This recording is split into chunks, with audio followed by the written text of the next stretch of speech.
Good evening, everybody. It's NHSL hockey time live on SBS On Demand or on record on NITV. It's the final round of the first ever rendition of Australia's first professional ice hockey league.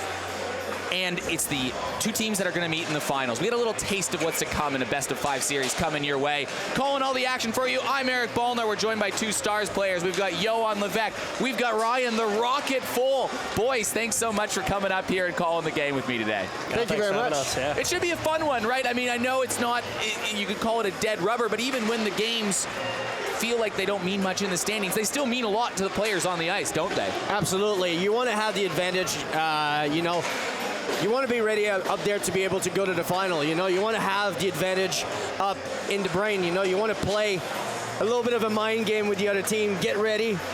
It's going to be a big final for them. Well, yeah, 100%. And I mean, I know players like to say they don't think about it, but there's these little individual sort of awards that come into it as well. So there's, points are on the line, goals are on the line. So there's a few things to look at still this game. We'll get to the points in a second, but let's just take a look at how the league standings have shaped up, because that is all kind of set in order.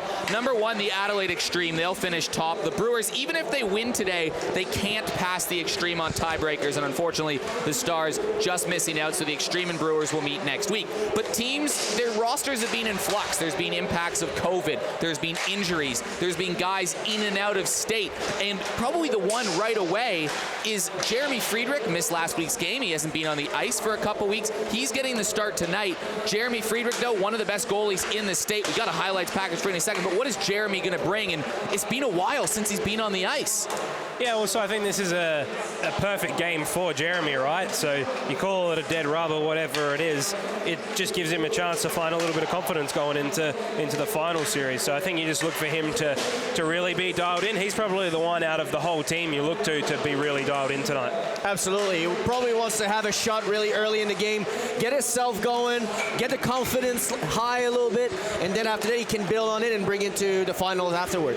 He is a game-breaking goalie, and anytime that he has a lead, he doesn't give it up. In fact, he hasn't given up a lead and lost a game in like 2 years in local ice hockey included, and that includes back-to-back championships. He's been pretty good, and he'll look to find form, like you said, Ryan, in the finals. The Brewers taking another approach on it. Mateusz Trinka, he's been red hot the last couple of weeks. He's already found some form, so they're going to roll with their backup goalie, Andrew Glass. What do you think of this strategy, playing the backup before the big final series starts? I mean, it's an interesting one. I'm not sure if it's the tactic I would have chosen, but I mean, you're getting your backup in the game, right? He's getting a feel for it, and coming into finals, you never know, right? Mateusz has been solid enough to prove that he's going to be ready to go, but, if push comes to shove and they need to throw their backup in, Glass is going to be ready now. Exactly. Like I said, it could be a mind game a little bit, give a little bit of an advantage, give it a little bit of a different taste to the Xtreme before the final, and then you play your big guy afterwards for the first game of the final.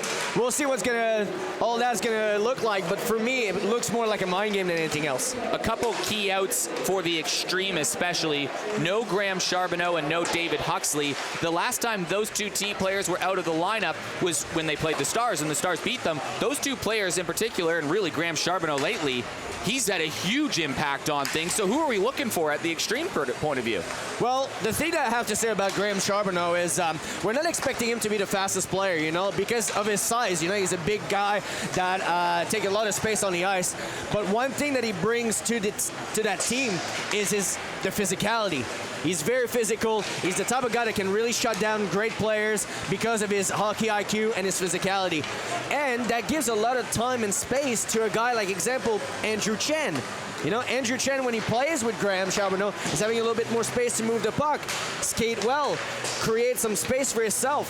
When he doesn't have Graham Charbonneau, this is where it becomes difficult for him to create something offensively. And that defensive depth will be tested because the Brewers have scored goals in buckets as of late. They're scoring only almost 7 goals a game in their last 4. That's going to test the defense. Yeah, definitely. And I think those sort of, your 4th, 5th, 6th defensemen on your team, now all of a sudden they're going to see some minutes tonight. So it's not a bad thing getting those guys into the game anyway. So if it doesn't work out, it doesn't work out for them. But I think they'll be confident in what they've got. We're going to talk about this storyline in a second, but let's throw down to our sideline reporter, Dave Webb. He's on the bench with a guy we'll talk about in a second, Xander Wardlaw. Hey Eric, hello everyone at home. I am with Xander Wardlaw. Xander, we've talked about that, just so you know as well, Joey Levesque's up there in the commentary team tonight. He's got a very close eye on the scoring race. Have you? Yeah, I mean, love to score goals, but at the end of the day, the main thing is getting the team over the line and just doing what we can to get our finals run going here. So there's absolutely no pressure on tonight. This is essentially a shinny. Everything's sorted out. This is the last game of the regular season. Kind of a warm-up before the playoffs. Is there a lot less on your shoulders tonight? Oh, look, I think, we just got to keep doing what we've been doing all season. Our finals run starts now, and, we just got to keep doing the small things as we're doing as a team, focus on the systems and just bear down and get ready to go here. How big of a miss is Charbonneau going to be? We talked about him last week at the end of the game. How big a miss is he for you guys? Oh, look, he's going to definitely be a big miss for us at the back. He's got a lot of hockey knowledge here and, help support the boys in every way. But I think we all believe in each other and what we've got here, so we'll be able to battle through as a group and get through the end. I believe your family's here as well, over from Sydney, about 10 of them tonight, so big night for yourself. Yeah, absolutely. It's awesome to have some family come down and support me and, just sort of try and put on a show for them. They'd love to see a hat-trick from you. I know somebody who wouldn't know, by the way. Eric, back up to you.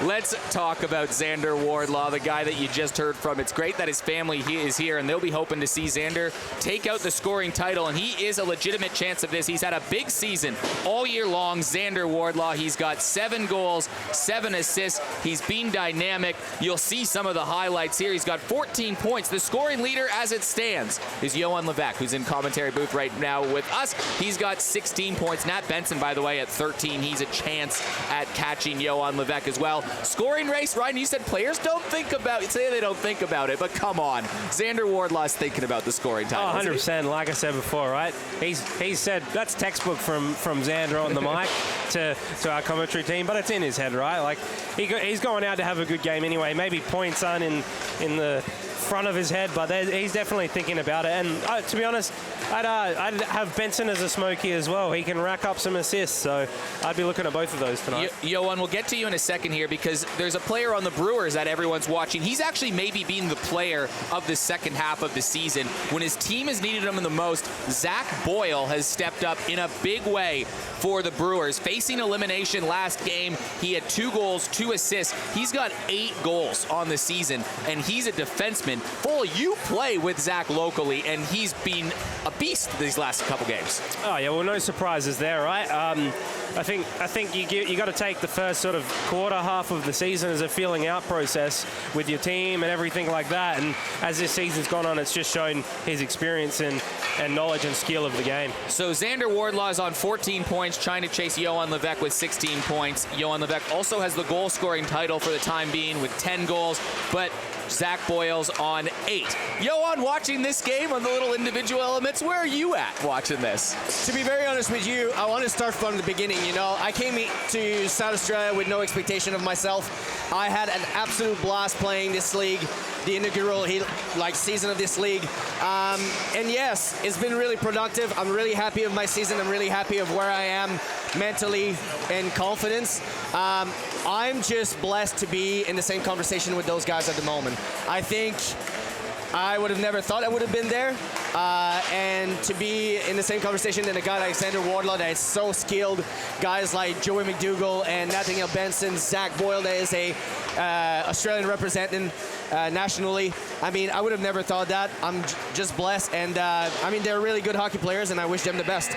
That's great to hear, Johan. So we'll see if there's lots of goal scoring in this game. And there could be, because they have scored a lot. They've scored 28 goals in the last 4 games. That is the Brewers. And they're also averaging 44 shots per game. Some key standouts lately, Tyler Leeming has been another one. In that elimination game 2 weeks ago, 3 assists. And it was vintage Tyler that we've seen in SA for a while. Yeah, and he's another one that I'll speak just like Zach about. It takes a while to warm up, but man, when he gets going, he can get going, and he's really warming up at the right time coming into this final series. So I think he's one to be looking at in terms of a finals MVP or something like that as well, because he's got a lot of experience behind him. Hockey IQ is the first thing that comes in mind when you think of Tyler Leeming.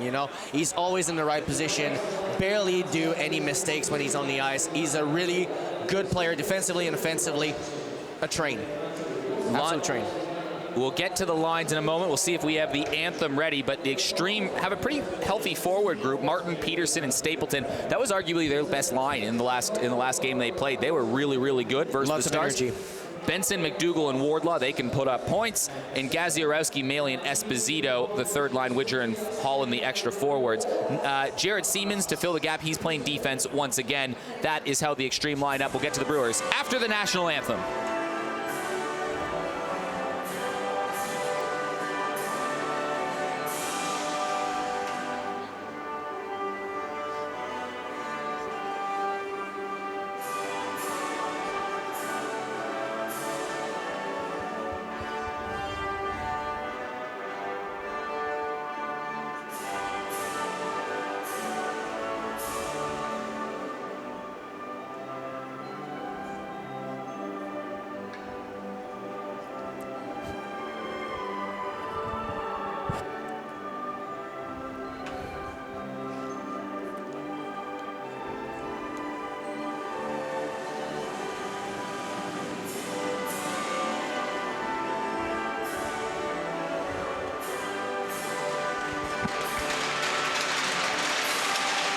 Anthem done, one game to go. Brewers rolling that top line to start, leaning Best and Powell. They play locally together, and they were really good the last game. Hanberg, Klein, Pope, Machos, Cook, and Peller, and there's the other forwards. We'll see some sort of combination between them. They're missing Harley Anderson and Jaden Ryan. They'll be here for the finals. They won't be here this week.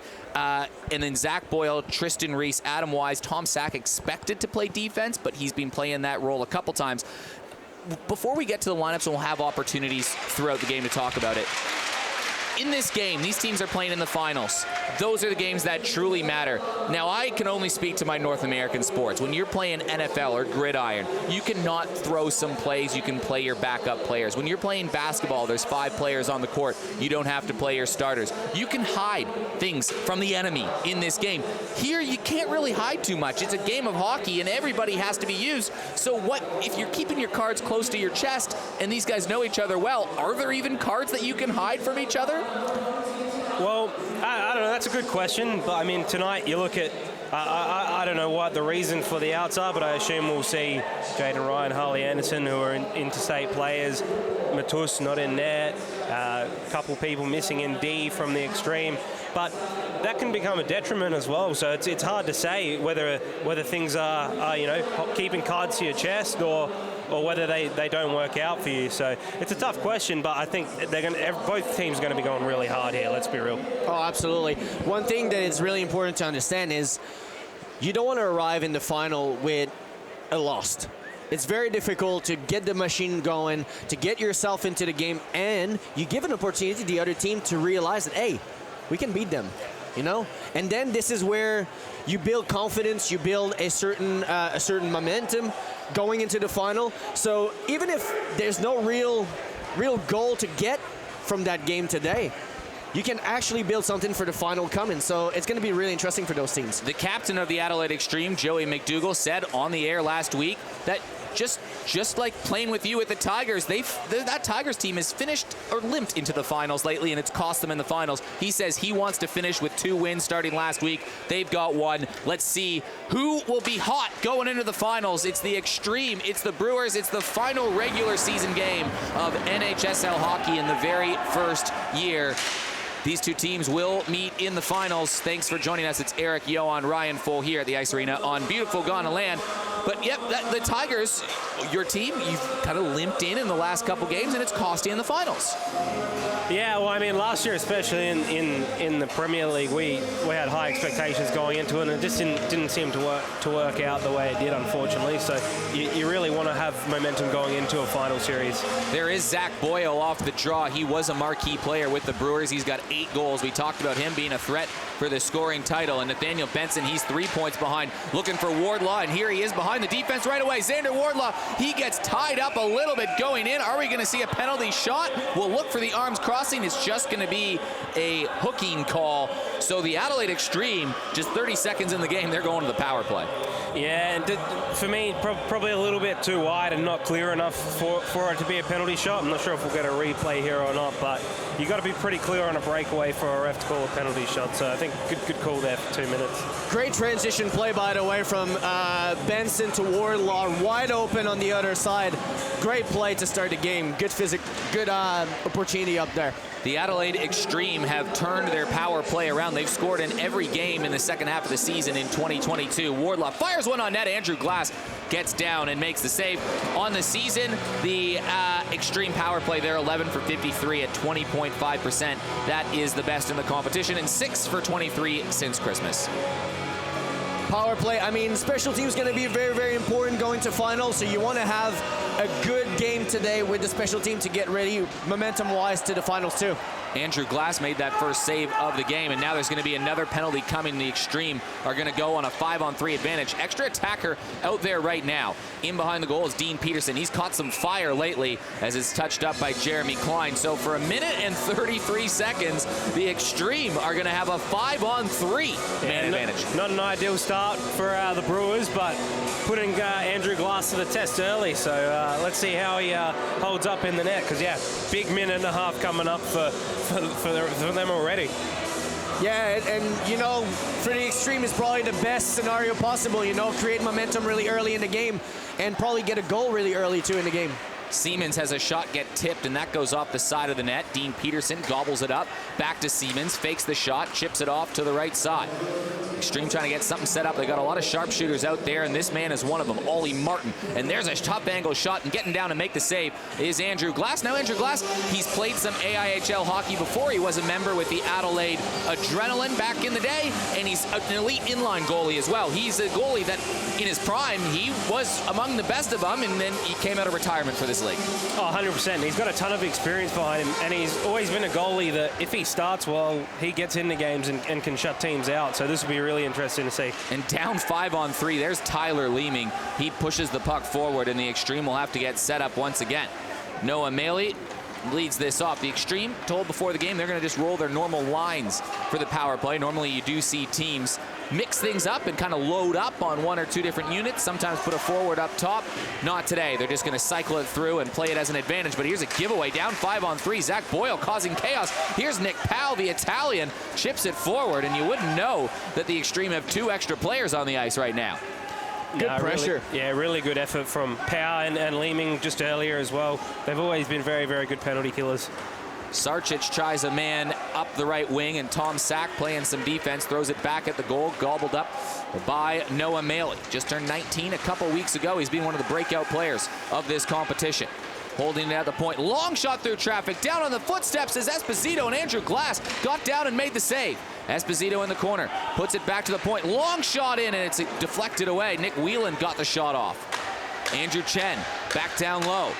Chen has the puck taken away. They've killed off the first penalty, and the Brewers are 25 seconds away from getting out of a early 5-on-3 disadvantage. Yeah, I think if you're the Xtreme, you'd be a bit disappointed with that start as well. They've had a minute and a half on a 5-on-3 and really generated 2 shots from out wide on the boards, and that's about it. Benson to McDougall, and Andrew Glass with the save. Chip down scores. Xander Wardlaw gets a goal. It's his first point of the night, and the Xtreme have a power play goal. It's 1-0. Yeah, well, I spoke too soon, right? Well, yeah, what do you know? The big guys come to play, and, you know, when you have Xander Wardlaw that decide to jump on the loose puck in front of the net, most of the time it's going to go in front. It's going to go in. And, I mean, it was a momentum shift straight away from the beginning of the game. You know, you have that 5-on-3, a lot of space. You have to create something at the end of it. Yeah, well, and for the first minute and a half there of that, even when they had the 5-on-3, they didn't really challenge the middle whatsoever, and look what happens as soon as they challenge the middle. The initial shot came from Joey McDougall. He'll pick up an assist on that. He entered the game playing in 6 games. He had 6 goals and 6 assists, coming off a 4-point night last week. That helped the Xtreme clinch a spot in the finals and a minor premiership. He has been on a tear lately. The Ottawa boy, Joey McDougall, and he's got the puck again. Backhanded pass, it was a creative one, and Tom Tate flutters one in front of the face of the goal, and it's gathered again by Wardlaw. Cycles it back down low off the point. Nathaniel Benson plays it in behind the goal. Wardlaw back to McDougall. He was looking for somebody to pinch down in the slot, and the Brewers will try to chip it out, but Jared Siemens, he started the year playing forward. He's been playing defense the last few games, and he's been pretty solid back there. Yeah. Very high hockey awareness. Yeah, very versatile player. Tom Tate with a clapper from the point. That gets tipped wide. Joey McDougall goes and grabs it in the corner. Nathaniel Benson looking for Wardlaw. Wardlaw down low, looking for Benson once again. Benson plays it off to the right point. Shot off to the tip, and it's Siemens down low. And Dean Peterson, this is where he gets his work done, Dean Peterson, in the corners, in the dirty areas of the ice. Benson looking for Wardlaw in front, and it's gathered up by Jeff the Pest Pellerin. He crosses the center line, he'll chip it in, and he'll go change. Chasing after the puck is Cook. Cook looking for Leeming. Leeming cycles it back down low, and Tom Tate picks it up and plays it around the boards. And Jared Siemens should be the first one there, but he collides with a Brewers player coming in on the boards. Peterson playing back down low, slaps it down the ice. It gets tipped, so icing waved off. Tom Sack, he's there first. Sack almost gives it away, goes all the way back to the neutral zone, and it's gathered by Dean Peterson. Goal and an assist last game for Dean Peterson. He's got 4 goals on the season. He's been very productive. Sack to Leeming. Leeming with a shot, and there's Jeremy Friedrich's first save of the game. I feel like it's a little bit disorganized in the defensive zone for the Brewers. You know, they're chasing a lot the puck carrier. They have to be a little bit more disciplined. When you're puck watching a little too much, a problem that's happening is you get tired very quickly because you're just chasing around. You're chasing your tail. You have to be a bit more structured. Find a way to create space for yourself, even in defensive zone. Yeah, that's it. The majority of their shifts they're spending in their defensive end and managing to get it out and just getting the red and dumping it in. They're not creating a whole lot of offensive zone time. Kept in by Pope. Turning and firing is Steve Best. That gets blocked. Best is at a quiet couple games. Don't expect him to go 3 games being relatively quiet on the stat sheet, Steve Best. Very skilled player. Here is Tyler Leeming. He drags out to his left, tries to go up high, and Jeremy Friedrich got down, and he made the save with his shoulder. Great save by Jeremy Friedrich on that one. Jordan Geyer up the right side looking for Noah Maley. In behind the goal for Esposito. Esposito banks it around the boards. Young Patty Gaziorowski was going for the puck, but Steve Best stutter steps and gets the puck out to Powell, who floats it across the ice to Tyler Leeming, and he got almost run down by Nick Whelan, but Nick Whelan, if that was baseball, that's strike 1. Completely missed. Maley carrying it into the attacking zone. Esposito pushes it forward. He'll touch it up. It is an offside call. Nick Whelan getting a few more shifts out there. We haven't seen a whole lot of him this season. It's a good opportunity for a lot of players to be able to show a little bit of their self, you know, put their self into the good books for the coaches for even next year or something like that. So take your opportunity when it comes. That's it. And I believe he's coming off of an injury as well coming into the season. So that might be why we haven't seen a whole lot of him. Could be opportunities for players even in the final series that starts next week. Charbonneau and Huxley out this week. They're expected to be back, but you never know. There could be an injury, not even just to them, and players are going to have to move up the depth chart. Working down low, Jeremy Klein plays it off to Ben Handberg, goes over his stick, and Dylan Pope hunts this down. Whelan buries him in the corner, making his physicality felt early, but Klein in front of the net has a clunk off his stick. Plays it back to Ben Handberg. Grab behind the goal. And now the Xtreme will break this out. Chipped over to Patty Gaziorowski. He's still looking for his first point. He's only played a couple of games so far. Joey McDougall tied up in the middle of the ice, and here comes Zach Boyle working out wide. Boyle tries to go down low. He was just angled a little bit on the outside. Daniel Chen, or Andrew Chen rather, chips it up. Grabbed by Joey McDougall. Gaziorowski plays it off to the right side. That gets swatted back into the attacking zone. And a nice little move by Tom Tate to try to clear the zone for the Xtreme. There's Xander Wardlaw, the early goal scorer, finds Benson, gives it back to Wardlaw. This has been the dynamic duo all season long, and Wardlaw gets a good blocker save from Andrew Glass. McDougall off to the right side, chipped in by Tom Tate. Wardlaw gets hit as he tries to deposit the puck, and it's Tom Sack. Talk about a versatile player. Tom Sack lobs it forward, grabbed by Jeff Peller, and he gets tied up a little bit as Wardlaw moves the puck ahead, but it's going the other way. Body's starting to fly. Here's Peller, and right side shoots a shot on net. That gets deflected off Sarcic and out of play. I really want to talk about Tom Sack, how polyvalent of a player he is. He can play everywhere, and that's one thing, you know, when you see him Like the way he skates, when he plays as a defenseman, he gives a completely different dynamic to that blue line, you know? You have a guy like Zach Boyle and Tom Sack that can skate that well. It's a different dynamic already. Draw will come to the right side. Tying up along the draws, both teams looking for it. Shot from the point, that gets blocked. Now a rebound opportunity. Nick Powell couldn't quite find it as it gets moved away. Back to the point, long shot in, and Adam Wise has this deflected wide. Tyler Leeming playing it around the boards. Both teams battling away in the corners. Flicked out towards the point. Ollie Martin chips it out, and it's off to the races. Martin with Stapleton. Martin to Stapleton. Stapleton! Oh, how did that not go in the net? Andrew Stapleton with a glorious opportunity, and I think Andrew Glass just got enough of it. That or maybe he healed it. It's hard to see. Maybe we'll get that on the replay, but yeah, it looks like I rolled on him. Ollie Martin, the former national team goalie, on the 2-on-1, cycles it back down low. This was the Xtremes, arguably one of their best lines the last couple weeks. Andrew Stapleton, Eric Lean said that he played his best game of the season, and it's hard to argue with it. He was really good last week versus the Stars. A lot of energy when they play, you know, they create a lot of things with their physicality. They push a lot with their pace. And yeah, very difficult line to play against. Chip. Draw goes up and out of play. Well, Dave Webb is calling all the shots down by the benches. Dave, what's going on? It's an interesting one. If you get a chance, just keep an eye on the Brewers versus Wardlaw. It's not been on the ice for a couple of minutes, but when he gets back out there, they're just trying to get under his skin. Keep an eye on it. There's a look at the replay from that opportunity again, and he had the move. He just whiffed on the shot, Andrew Stapleton.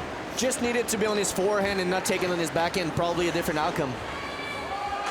Chipped out along the neutral zone.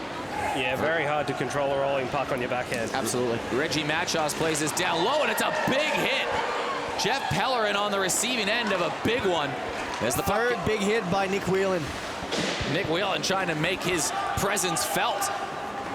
Trying to show up on the score sheet. Nick Whelan walks out the left side. He played some AIHL hockey with the Sydney Ice Dogs before moving to South Australia. And now down the other way, it's Noah Maley. Maley fires one on Andrew Glass, and good rebound control from Andrew Glass early on, making the save. Yeah, that'll be a nice settle for him. Like I spoke about earlier, he's a goalie that if he can get settled into a game, it's hard to put a puck past. So that one will really be good for his confidence. Andrew Glass did play one game earlier in the season. He allowed 4 goals versus the Stars in a 4-3 loss, but that was not Andrew Glass's fault, the reason they lost that game.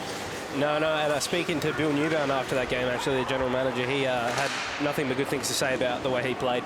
That was the Glenn Forbes White game, make 42 saves in a ridiculous effort in that game. As the Stars' third line came big in that one, if I recall, it was Jared McDonough and Tyson Boyd that had a big game. Here come the Xtreme again. Benson tries to bank it off the boards to nobody in particular, and it's going to allow the Brewers to outlet and chase this down. That goes for icing. I want to talk about the importance of a really good third line, okay? There's a lot of team that thinks only about the first line, you know, the guy that score goals, the guy that are on the scoring sheet every night. But the third line, a really good third line is very important. You bring a lot of physicality, you bring a lot of tempo, you bring a lot of momentum back, you know, and you're able to play into the mind of the other players. So you have a guy like Noah Maley that brings a lot of energy on the third line. It's luxury to have a guy like this on your third line. You might even be able to have a guy like Jared Siemens on the third line for Absolutely. the Xtreme when the playoffs start rolling around. And Jaden Ryan and Harley Anderson will bump a few players that you've seen on the second line tonight for the Brewers down to the third line. So good opportunity for role players to feature in a bit of a different opportunity this week. Here is Ben Hanberg. He scored that winner in game number 1, 20 years old. And here's Tom Sack again, carrying this out. He lobs it up high and going to chase. This is Dylan Pope. It was a foot race. He was trying to get around Jai Sargent. She just angled him out of the way. A little bit of effort, just a little bit more skating. He would have probably beat Sarcic for the race to the puck and probably got the icing waved off. You know, you have to fight for all the pucks that you have. It's a 50-50 puck. It's a good dump. It was a well-played, like basically a well-played sequence. Just have to skate a little bit more. That's it. You know, you got to, especially on those 50-50 pucks, it's the linesman. He's got to make that call of, are you going to win that race or not? You got to be busting as hard as you can to win that race. Very important. Dean Peterson, another guy that started playing hockey again because of this league, as Geyer has a shot on goal. Peterson tries to scoop this in front of the net. That gets blocked by who else? Tom Sack. One of their best forwards on their team, and he's been one of their best defensemen, too. He's a guy that came over from Western Australia with you, Johan Levesque. You've been living with him, and what an impact player he has been. Oh, absolutely. And, you know, me and Tomek, we played against each other quite a lot. We were friends. We had a couple of really good chat, a couple of good drinks together.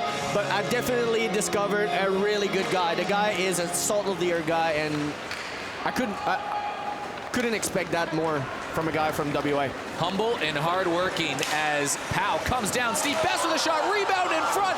Nick Powell tied up by Andrew Stapleton, coming back.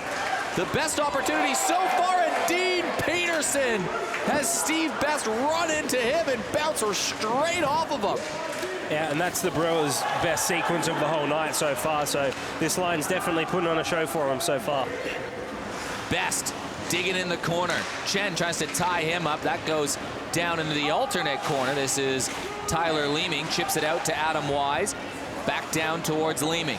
Leeming banks it off the boards. Takes a funny hop as Dean Peterson on the back check. Gets it out to Stapleton, who can't clear the zone. Chipped down in front of the net. Kicked out by Peterson. I think it's a high stick, and we'll get a stoppage play. So there's a play that is coming back quite a lot. It's the third time that they're trying it.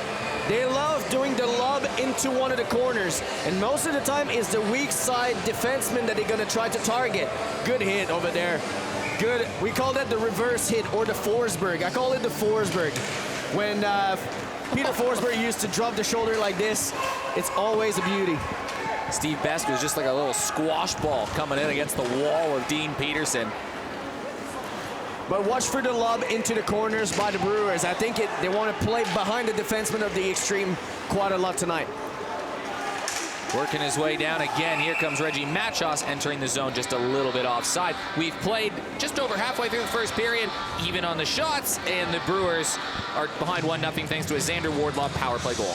Yeah, for me, the Xtreme look to have been the team that settled the best, but right now it just seems it's a real 50-50 stagnant game. So I think, you know, the longer this game goes on, the more we're going to sort of start to see what to expect in this final series, because I can see things getting a little heated late on in this one. Absolutely. Esposito on the wraparound.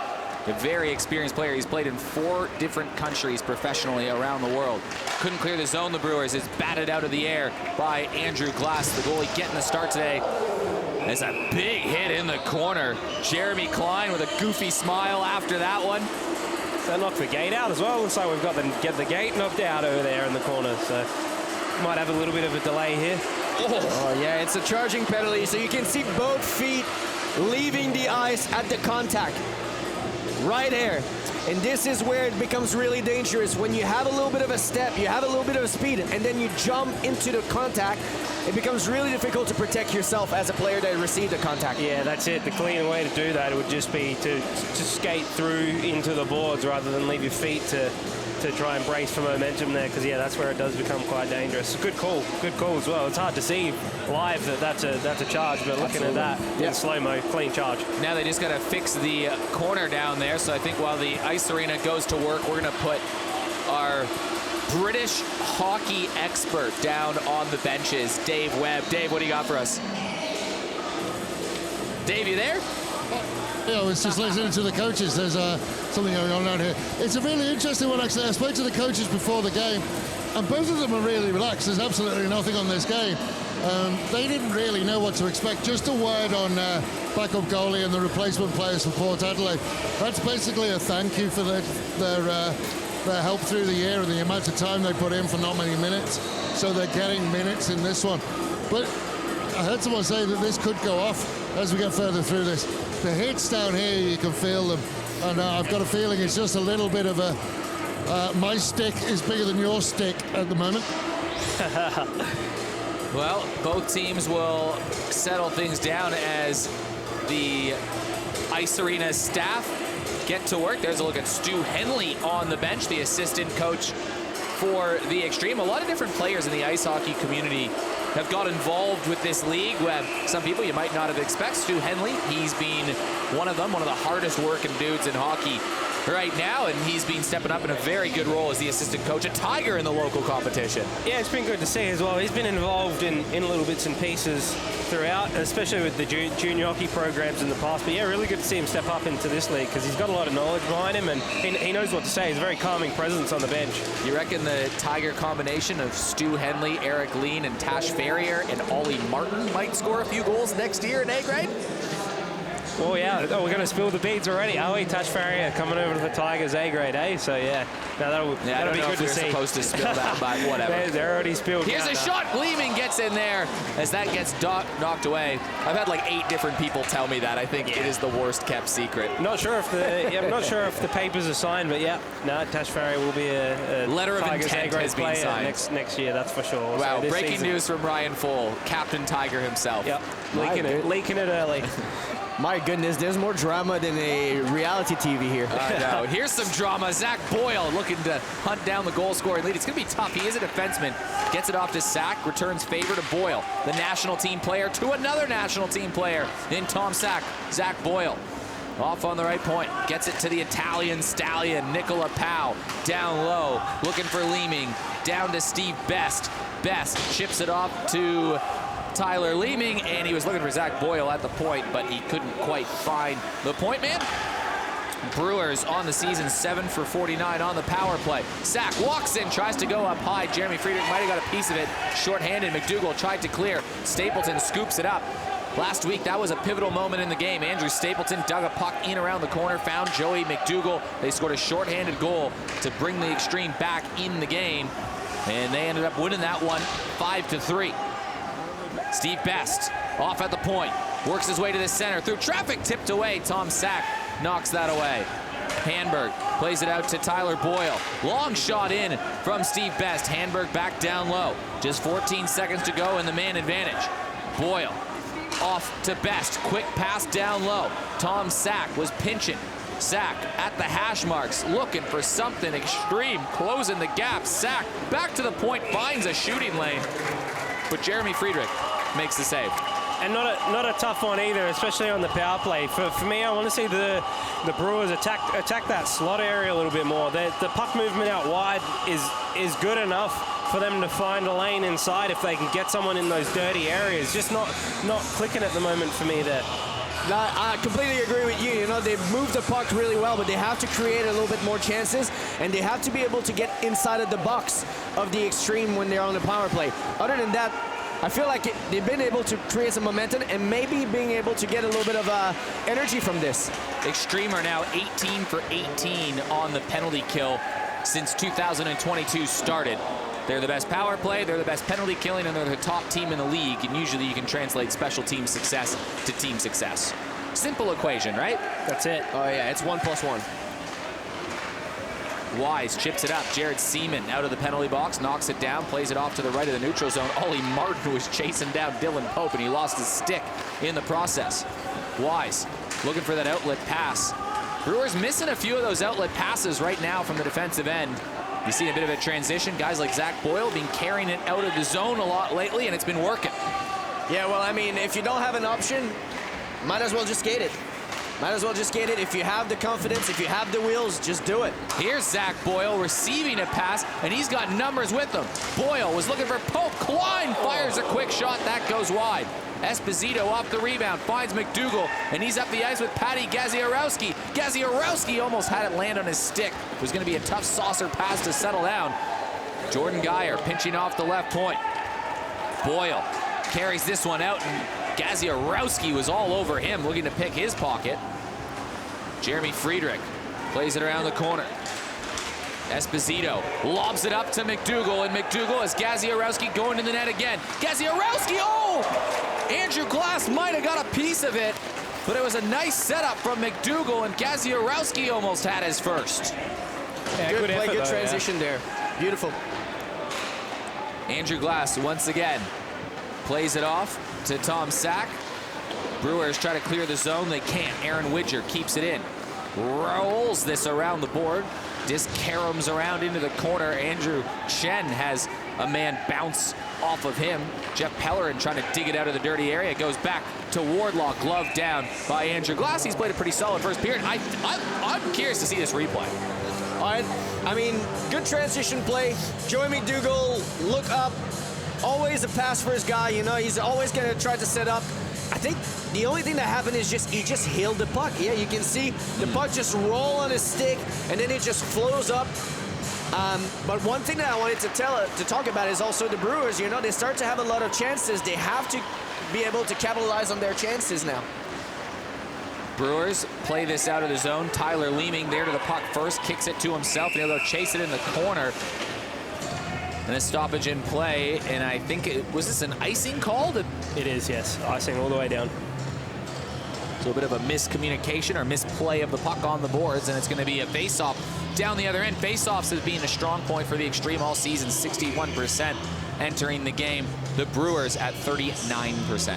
Yeah, and this man taking the draw as well, very strong on the face-offs, Dean Peterson. I mean, when you draft seven centermen, you wish that you're going to be good at it. Well, if you have possession off the draw, good things tend to happen. Absolutely. As Tyler Boyle enters the zone, a nifty pass to Powell. He tries to go up high, and that gets knocked around. Well, for those that watch the women's gold medal game between Canada and USA, Canada dominated the face-off circle, and that's what helped spur them on to a glorious victory, I might say. Great performance by the ladies. Dean Peterson throws himself into Tyler Leeming. Peterson gets the puck back in the corner, tries to chip this thing out. Ollie Martin on the backhand. Peterson finds some space. He's got Andrew Stapleton. Stapleton fans on the shot, and he'll just play it around the back and allow the teams to go to change, and then somehow that gets out of play. 2:54 to go. 1 goal so far. It comes to Xander Wardlaw. Really impressed with Tyler Leeming's start to this game, though. Creating chances. Unfortunately, Brewers haven't scored yet, but he's got to be behind 90% of the chances so far that the Brewers are creating. Like, look at that. I mean, I was just talking about taking the opportunity that is coming to you. Still, we're not able to find the back of the net for the Brewers. We have good chances. We just have to capitalize now. Tom Tate tries to find McDougall up the center of the ice. He's got an assist already in this game. Puck gets settled down. It's a stoppage in play. 2:34 to go. Xtreme and the Brewers. I think if you're Mitch Villani, though, as well as coach of the Brewers, even though you haven't scored, to see Tyler moving the way he is and making plays like that will be very pleasing for him going into finals, because he is really starting to find his stride. Well, the Brewers are a very physical team. You know, this is the way that they've been built. They're a team that's going to grind you out. But I feel like the thing that the people don't understand a lot is they have really good players that can skate really well with the puck. Tom Sack, Zach Boyle, you have Steve Best, even Nick Powell can really move the puck well. You know, they're a quick team, but also their physicality is a big, big, big part of their success. Draw will come down to the other end. 2:26 to go. The intermission show coming up. You'll have Dave Muggleton, who hosted an episode of In the Slot, talking about a few of the different awards and things that we can expect to see from the NHSL competition. Some of them will be settled tonight. Long shot across the goal. Patty Gaziorowski was there in a dangerous position again. Still couldn't settle down the puck. Brewers will take this away, and Zach Boyle will skate this out, and he'll find a man on the right side. Jeremy Klein slaps it in. Jeremy Friedrich tries to glove it down, and the puck just squirted away out of his glove. Joey McDougall had to move back there and support. He'll play it down. It goes off Zach Boyle's stick. That takes away an icing call and gives him a high sticking well, call. Yeah. I think we've been having a little bit of a change of line. Joey McDougall is now with Esposito, and I'm not sure who's Gaziorowski, maybe? Gaziorowski. So we have a little bit of a line change, different kind of, and now we put Noah Maley on the first line. So a lot more speed, a lot more grit. It's going to be interesting to see. I like that, though. I like Noah with Benson and Wardlaw, though. That's a threatening line. And is kept in by Benson, looking for Maley. Maley, a kind of player, if this is your first game watching, he goes into the corners, he works all over the ice. Benson and Wardlaw, extremely skilled, some of the highest in the league, and I'm sure that work can translate into opportunities for the skilled guys. If you've been listening to a couple of broadcasts already, and if you listen to me when I am on, I love to do the comparison with a lot of players of the NHL. Noah Maley is a Brandon Gallagher. You know, he just goes all out every shift. He's going to score with his teeth if he wants to. Yeah, not the biggest guy, but makes himself the biggest guy on the ice. Long shot from the point. That gets tipped away into the corner. A player that you'd probably love to have on your team, but not exactly love to play against. Noah Bailey. Oh, no. I'm telling you right now. That gets chipped out of play. And I have to say we've been having a lot of really good conversation, me and him, throughout the season, and it's always been a battle going against him, you know? He's so small, but by the same time, so strong, and the fact that he has a heart that is bigger probably than his whole body, he never gives up, and it makes him a really dangerous player to play against. I've heard that he can also dish out a couple understated little chirps here and there, too. Oh, he's got the tongue for it. Definitely. Players on the Xtreme say that he can keep pace with David Huxley, which is hard to do. Here comes Dean Peterson. Peterson cuts in front of the net, and it was a poke check from Andrew Glass that just tipped that away. Glass working hard down there. Talk about another beauty in Andrew Glass down there, loved by everybody around the rink. Andrew Glass, great to see him getting an opportunity, and he's holding his own. It's a 1-0 game right now. Brewers trying to get him some goal support. Jeremy Friedrich has been solid when he's needed to be. Back to the right point. Tristan Reese keeps this in, and it's scooped up by Andrew Chen. He was looking for Andrew Stapleton, but he finds Ollie Martin. He tried to give the pass back to Chen, driving towards the net, but it's intercepted by the Brewer defense. Boyle into the neutral zone, a no-look pass almost found Nick Powell. Stapleton stabs at it back behind the goal. A few big hits being dished out in this period. The physicality has been there. And now off of a turnover, Andrew Glass has to swat this back in the corner. Just a few seconds left to go in the period. That will be played down the ice. And I don't know if they'll call it icing. I think they'll just let this period come down to an end. A look at Dean Peterson at the end, but a 1-0 game, an early goal from Xander Wardlaw on the power play. They had that 5-on-3 advantage, but pretty even after that. Pretty even, and like you said, a lot of physicality, you know? I feel like we are giving a little bit of an invitation for the finals, a little bit of bad blood creating. I like it. I don't know for you, Ryan Full, but for me, this is playoff hockey right now. Yeah, 100%. I think there's actually a lot more to come still as well. It's a bit of a timid first period from both teams in a lot of ways, and with 2 more periods to go, I think the longer this goes on, the more fire you're going to start to see fuel inside of all the players. So the Xtreme finished the regular season in first place. As we take a look at the coaching staff again, having a quick word. Mitch Villani having a chat with the opposition coaching staff. Dave Webb, he is down there on the ice. I think he's talking to tonight's backup goalie, Matusz Trinka.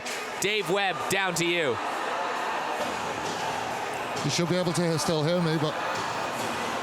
Okay, we should be ready to go. I've lost my earpiece at the moment. Matches. If people want to talk to me and they asked me before, you said you wanted an interview. Now, you're man in the door tonight.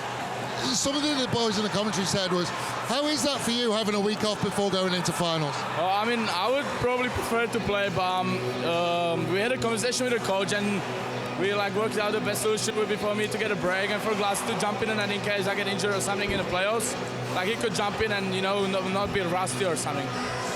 So he's ready for playoffs as well if I get injured or something happens. So what's the relationship between goalies like? Because obviously there's a lot of competition for places and stuff, but are you good friends off the ice? Obviously there's a lot of competition, but definitely there's a lot of support from him to me, and I always support him as well, so it's good. And in a word, how's he gone first period? Pardon?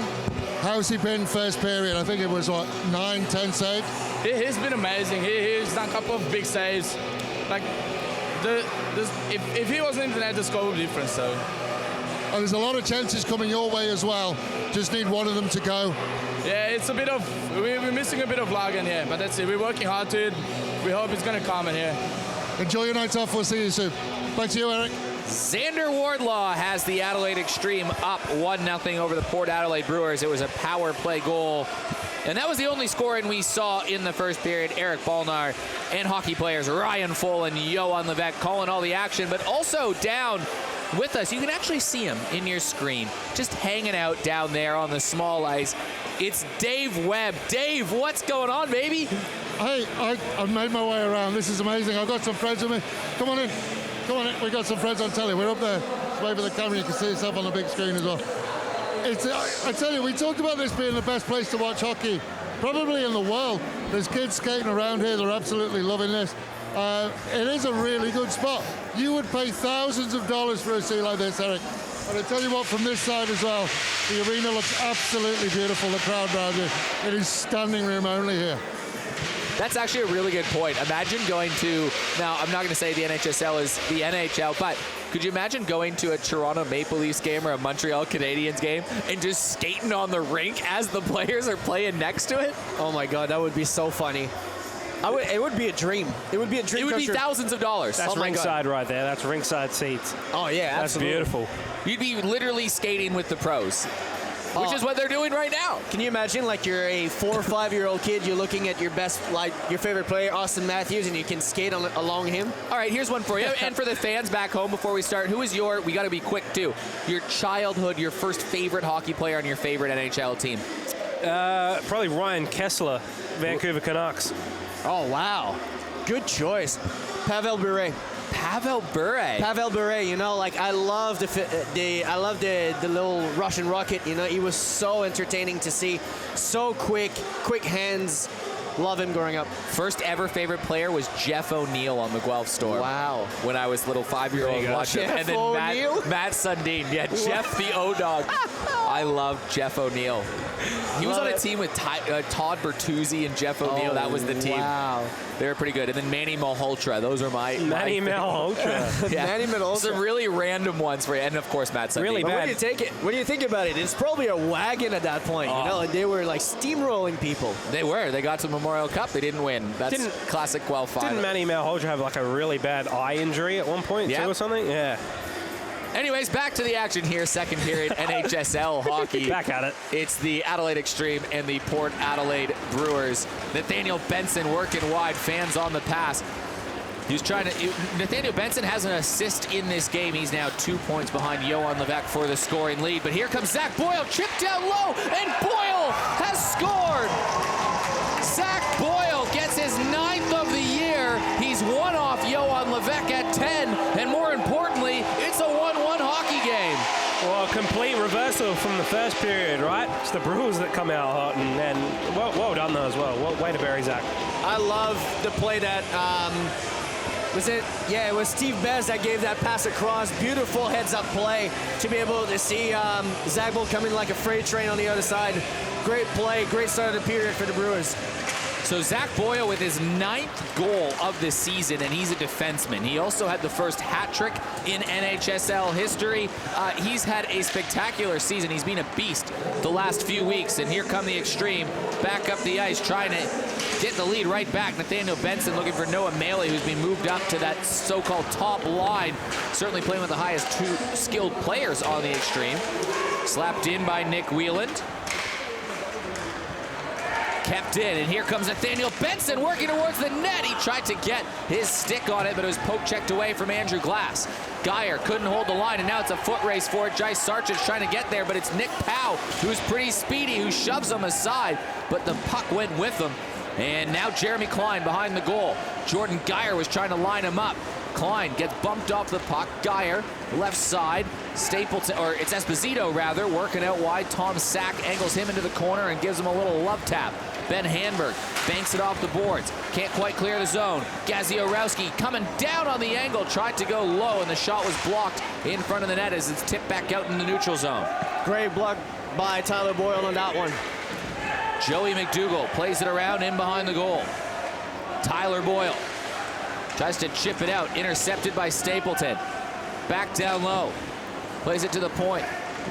Geyer flicks it back. Stapleton receives a shove from Tom Sack, who gets the puck back and plays it down. And it's down low to Jai Sarchich. Well, ladies and gentlemen, we can definitely see that we are playing the body tonight. There's a lot of hit really early in that second period, a lot of intensity. It's going to be interesting for the rest of the game. Chipped out into the neutral zone. Played back behind the goal. Ollie Martin scoops up the loose puck. Tyler Boyle tried to angle him aside. Back to Dean Martin, or Dean Peterson rather, as that gets flicked up. Dave Webb, our bench reporter, down to you. Yeah, mate, news from the trenches. Tate for the Xtreme got a bit of an equipment issue. He's lost blade on his skate. If he does get back on the ice, he's going to be on one skate if he manages to get back on with it. Well, I tried before, and it doesn't really work well, I'm telling you. What do you mean one skate? Like literally one skate? So it sounds like he's cracked a blade in his skate, so hopefully there's a spare one there for him. We can get him out on the ice soon. That'd be an awkward feeling, though. Walk me through that as a hockey player. If you don't have what's become part of your body on your feet, that's got to be an awkward feeling. Oh my God, yes. Well, I mean, I saw a couple of circus artists that could probably do something really good with that. Here comes Reese as he gets barreled as he tried to enter the zone. Jared Siemens plays it around to Ollie Martin. Martin tries to shovel it back. It's kept in by the Xtreme, but it finally trickles out. Ollie Martin, shot in, and it's Andrew Glass that makes the save right in the chest. Well, great start of the period, I think, for especially for the Brewers. You know, we start to create a little bit more chances for ourselves. We capitalize finally on our chances. I think one of the biggest thing is the physicality right now, you know. We move. The more you're going to be able to move guys around like this, you're going to create more space for yourself. So it's going to be interesting to see, you know, for smaller players like Noah Maley or even a Tom Sack or something like that to have a little bit more space on the ice. Wise pushes it up to Steve Best. That gets tipped away. Benson turns, fires, gets knocked down. Here comes Andrew Chen, and Steve Best bounces off him too. Geyer, left side. Chen backhands it in. He's looking for his forwards to chase this down, but it's Tyler Boyle for the Brewers there first. Another player that started the year as a forward and is now playing defense, Tyler Boyle. Steve Best was looking for Nick Powell. Puck ends up back with Nathaniel Benson. Dangles around Boyle. Benson looking for Maley, who sends it off the side of the goal. Maley has a player bounce off him. Nathaniel Benson looking for Wardlaw. That gets tied up at his feet, and Steve Best, the marquee player, will carry it out. He's got 3 Xtreme players around him. He tried to walk Andrew Chen, and Chen played that well, and Steve Best's opportunity was thwarted. Reese had a goal in his last game, and here comes Xander Wardlaw in all alone. Wardlaw backhand. He was looking to tie the points lead right there, but he missed the net. He might have drawn a penalty while doing it. I think he's called a penalty shot. He's called a penalty shot. Here we go. He has. We've got penalty shot. He's pointing to the middle of the ice. Well, it's an interesting call because it looks like he's got a pretty clean shot off of his stick. He's just missed the net without impeding. So, well, the problem that I have with penalty shot at that point is he's still been able to actually have a proper shot on goal, you know? Yes, the stick probably touches hand, but the shot on goal is legitimate. If the shot on goal got really disturbed by the action of the stick, this is a completely different story. So Xander Wardlaw. Xander Wardlaw looking to tie the NHSL lead in points. Wardlaw for the tie in the points lead. Penalty shot. And Andrew Glass makes the save. Good shot by Wardlaw, I have to say. You know, like I would have probably gone glove side like this. This glove. Well, that's why you're the point leader. Well, Andrew Glass had a little bit of his glove low, a little bit. I think he wanted Wardlaw to shoot glove side, and he just had a little bit of the glove down. And you can see here, you can see the glove right down close to the pad, and he wanted Wardlaw to shoot there and really place it quite well. Sarchich ricochets this one off the boards and going the other way. I was more impressed with the celly from Andrew Glass after the save as well. Yeah, I don't know if we have that on replay. Producer Brandon, get on that. Here's Wise, off on the point, plays it back around the goals. Jeremy Klein chips it off, looking on the near boards again. Dylan Pope swiveling. Off the blade of the Brewers player was Ben Hanberg that tried the firm pass back to the point. Settled down by Tom Sack, flicks it forward, knocked ahead by Nick Powell. Jeremy Klein looking for a man too. He's got Nick Powell on him. A penalty is going to come up, as I think the Brewers have changed their lineups a little bit too. Nick Powell getting a skate. Here's a look at the celly though from Andrew Glass. There it is. He loves it, the celly, Andrew Glass. But either way, we're going to get a penalty coming up, I believe. Yep. Yeah, we're going to have a foul play to the Brewers, I believe. Yeah, so Tripping penalty over there.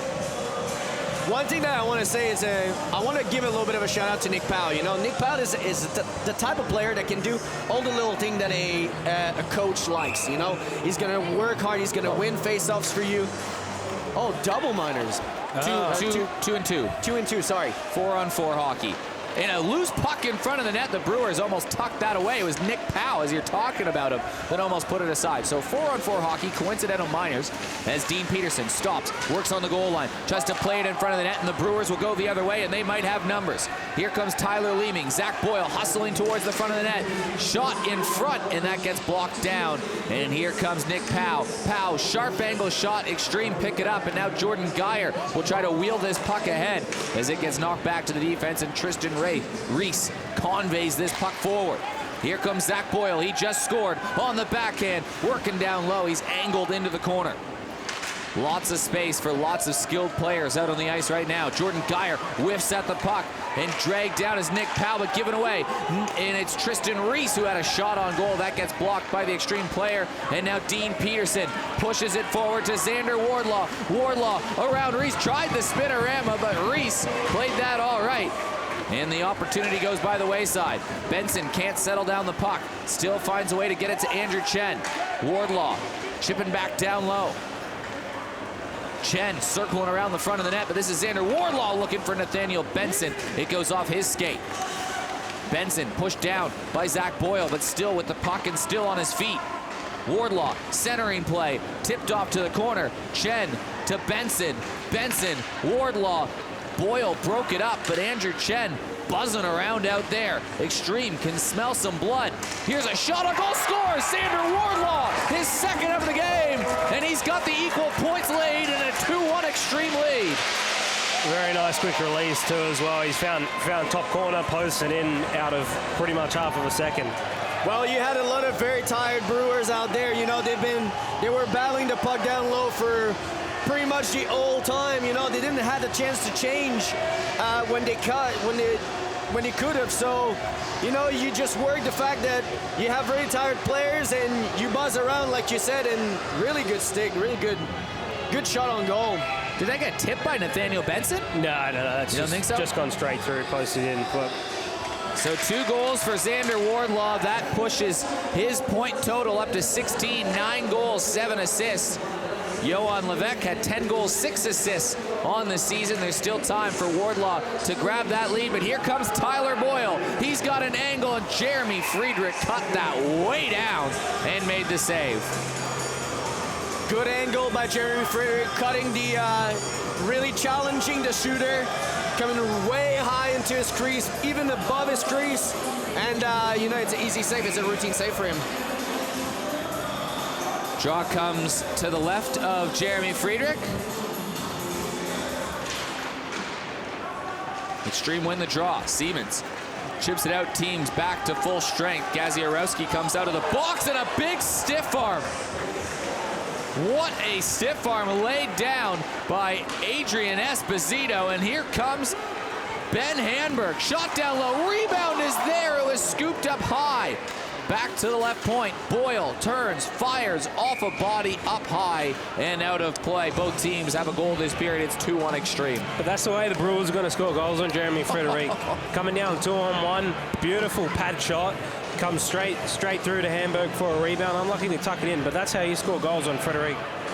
Dylan Pope just got laid out by Adrian Esposito. Well, I mean, Adrian Esposito is not a small player, right? He's a big guy, and if you remember, you know, he's not shy of using his body, I'm telling you.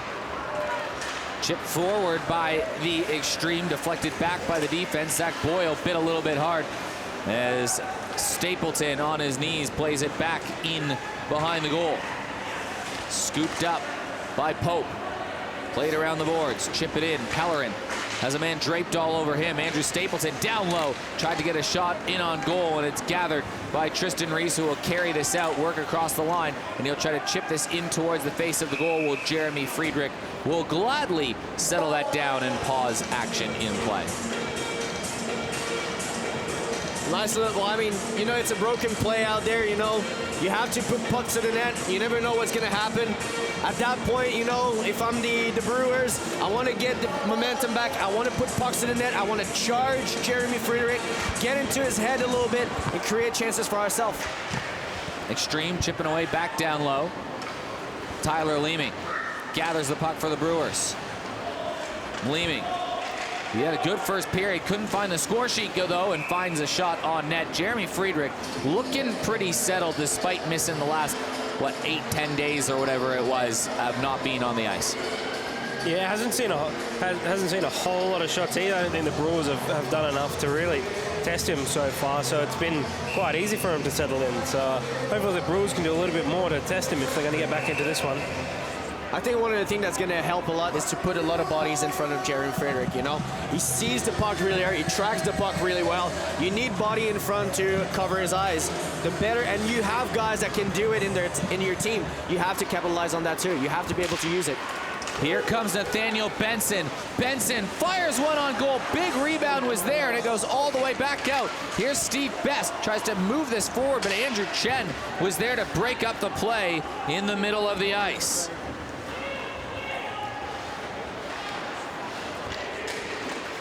Best brought down again by Chen. He was trying to find a player in the slot. Best still chipping away back down low. Nick Powell there in support. The Red Wing line back into it, and that is going to be a penalty. Game, yeah. Nick Whelan just sent that puck directly out of play. Unnecessary too when you got that much time, but I guess it was just a bit of a reaction play for him. He's got underneath the puck and he sent that straight out of play.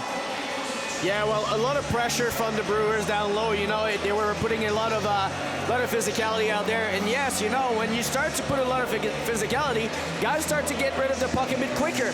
And I think this is what happened with Nick Whelan, and that's very unfortunate. He had all the time in the world to be able to do a play. Well, Jeremy Friedrich going to get tested here as that shot's blocked in front of the net. Friedrich trying to work his way up and probably win that save percentage title. Glenn Forbes-White currently leads that, the goalie of the Stars, but Friedrich with only 1 goal allowed on 15 shots making a charge here.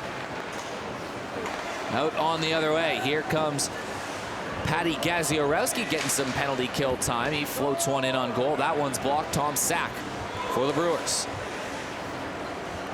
Brewers 0 for 1 on the power play so far. They're operating at about a 12% clip entering this game. Zach Boyle out wide, down low, circling around the goal.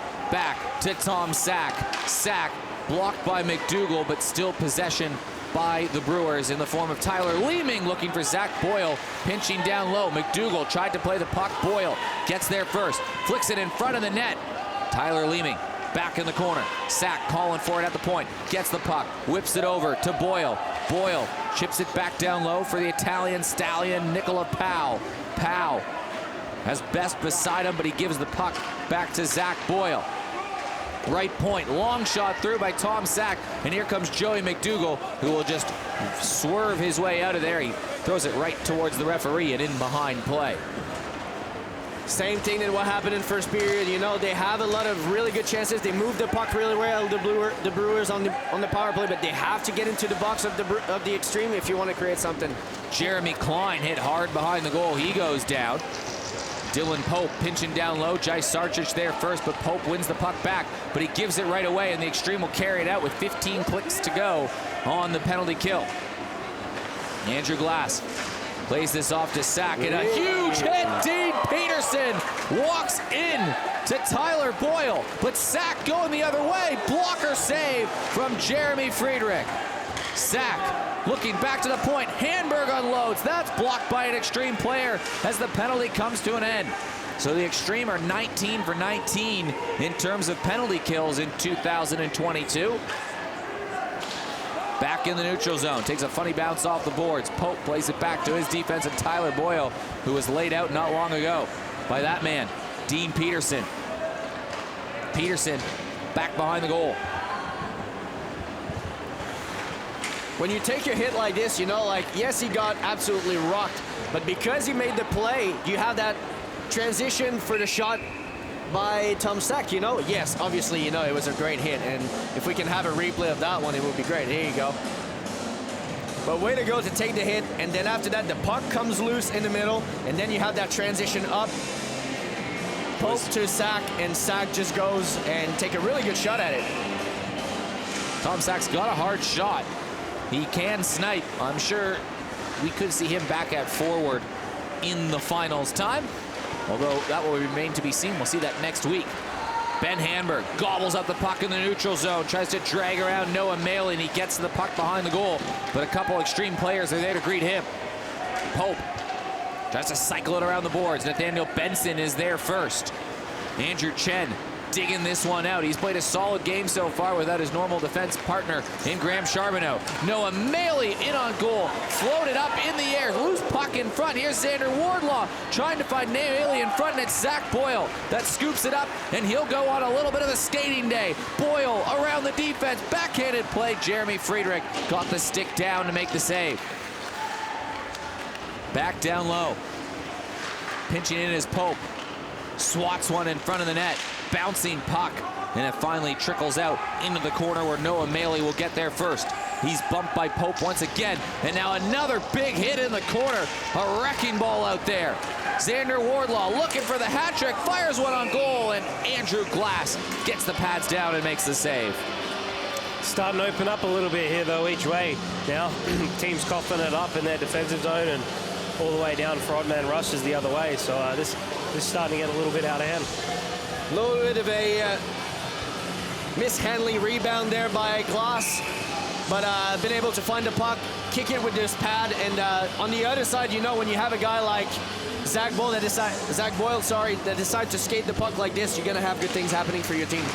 Matchos versus McDougall in the faceoff circle. McDougall wins that. Now he turns, fires Glass with a big save, gets the pad down, robs Joey McDougall from very close distance.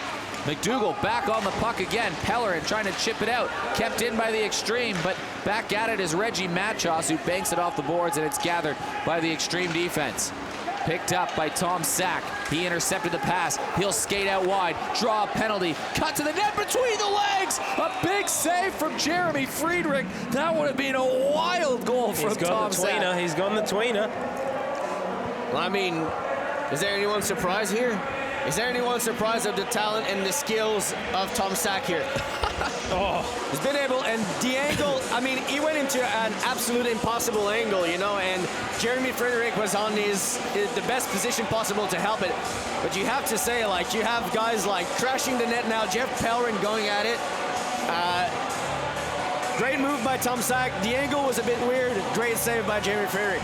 Joey McDougall got in to break up Jeff Pellerin, who is heading in from the point. So the third power play opportunity for the Brewers, and the second in about 3 or 4 minutes. We'll see if the Brewers can equalize this hockey game. Zach Boyle, the goal scorer, to Powell, back to Boyle. Boyle pinching in, fires a shot. That gets tangled up by the combination of Stapleton and Geyer. Well, I think it hurt Geyer a little bit on that one. Chip down low, Geyer hobbling around a little bit out there. Jeremy Friedrich had to move across his crease, and Tom Sack is there first. Sack whips it across goal, looking for Steve Best. He's bumped off the puck, picked up by Leeming, down on the backhand. Leeming around the corner, looking, and it's chipped in by Zach Boyle.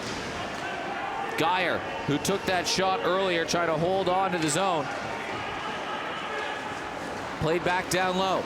Now, here comes Boyle with the shot, blocked by Jeremy Friedrich. Much better power play so far from the Brewers here too. Looking to attack the middle straight away. Yeah, we walk into that middle a little bit more. We create a little bit more chances. We try to cross pass also, you know, like something that was not necessarily part of their habits in first and second period so far. Nick Powell gets pushed away by a couple Xtreme forwards.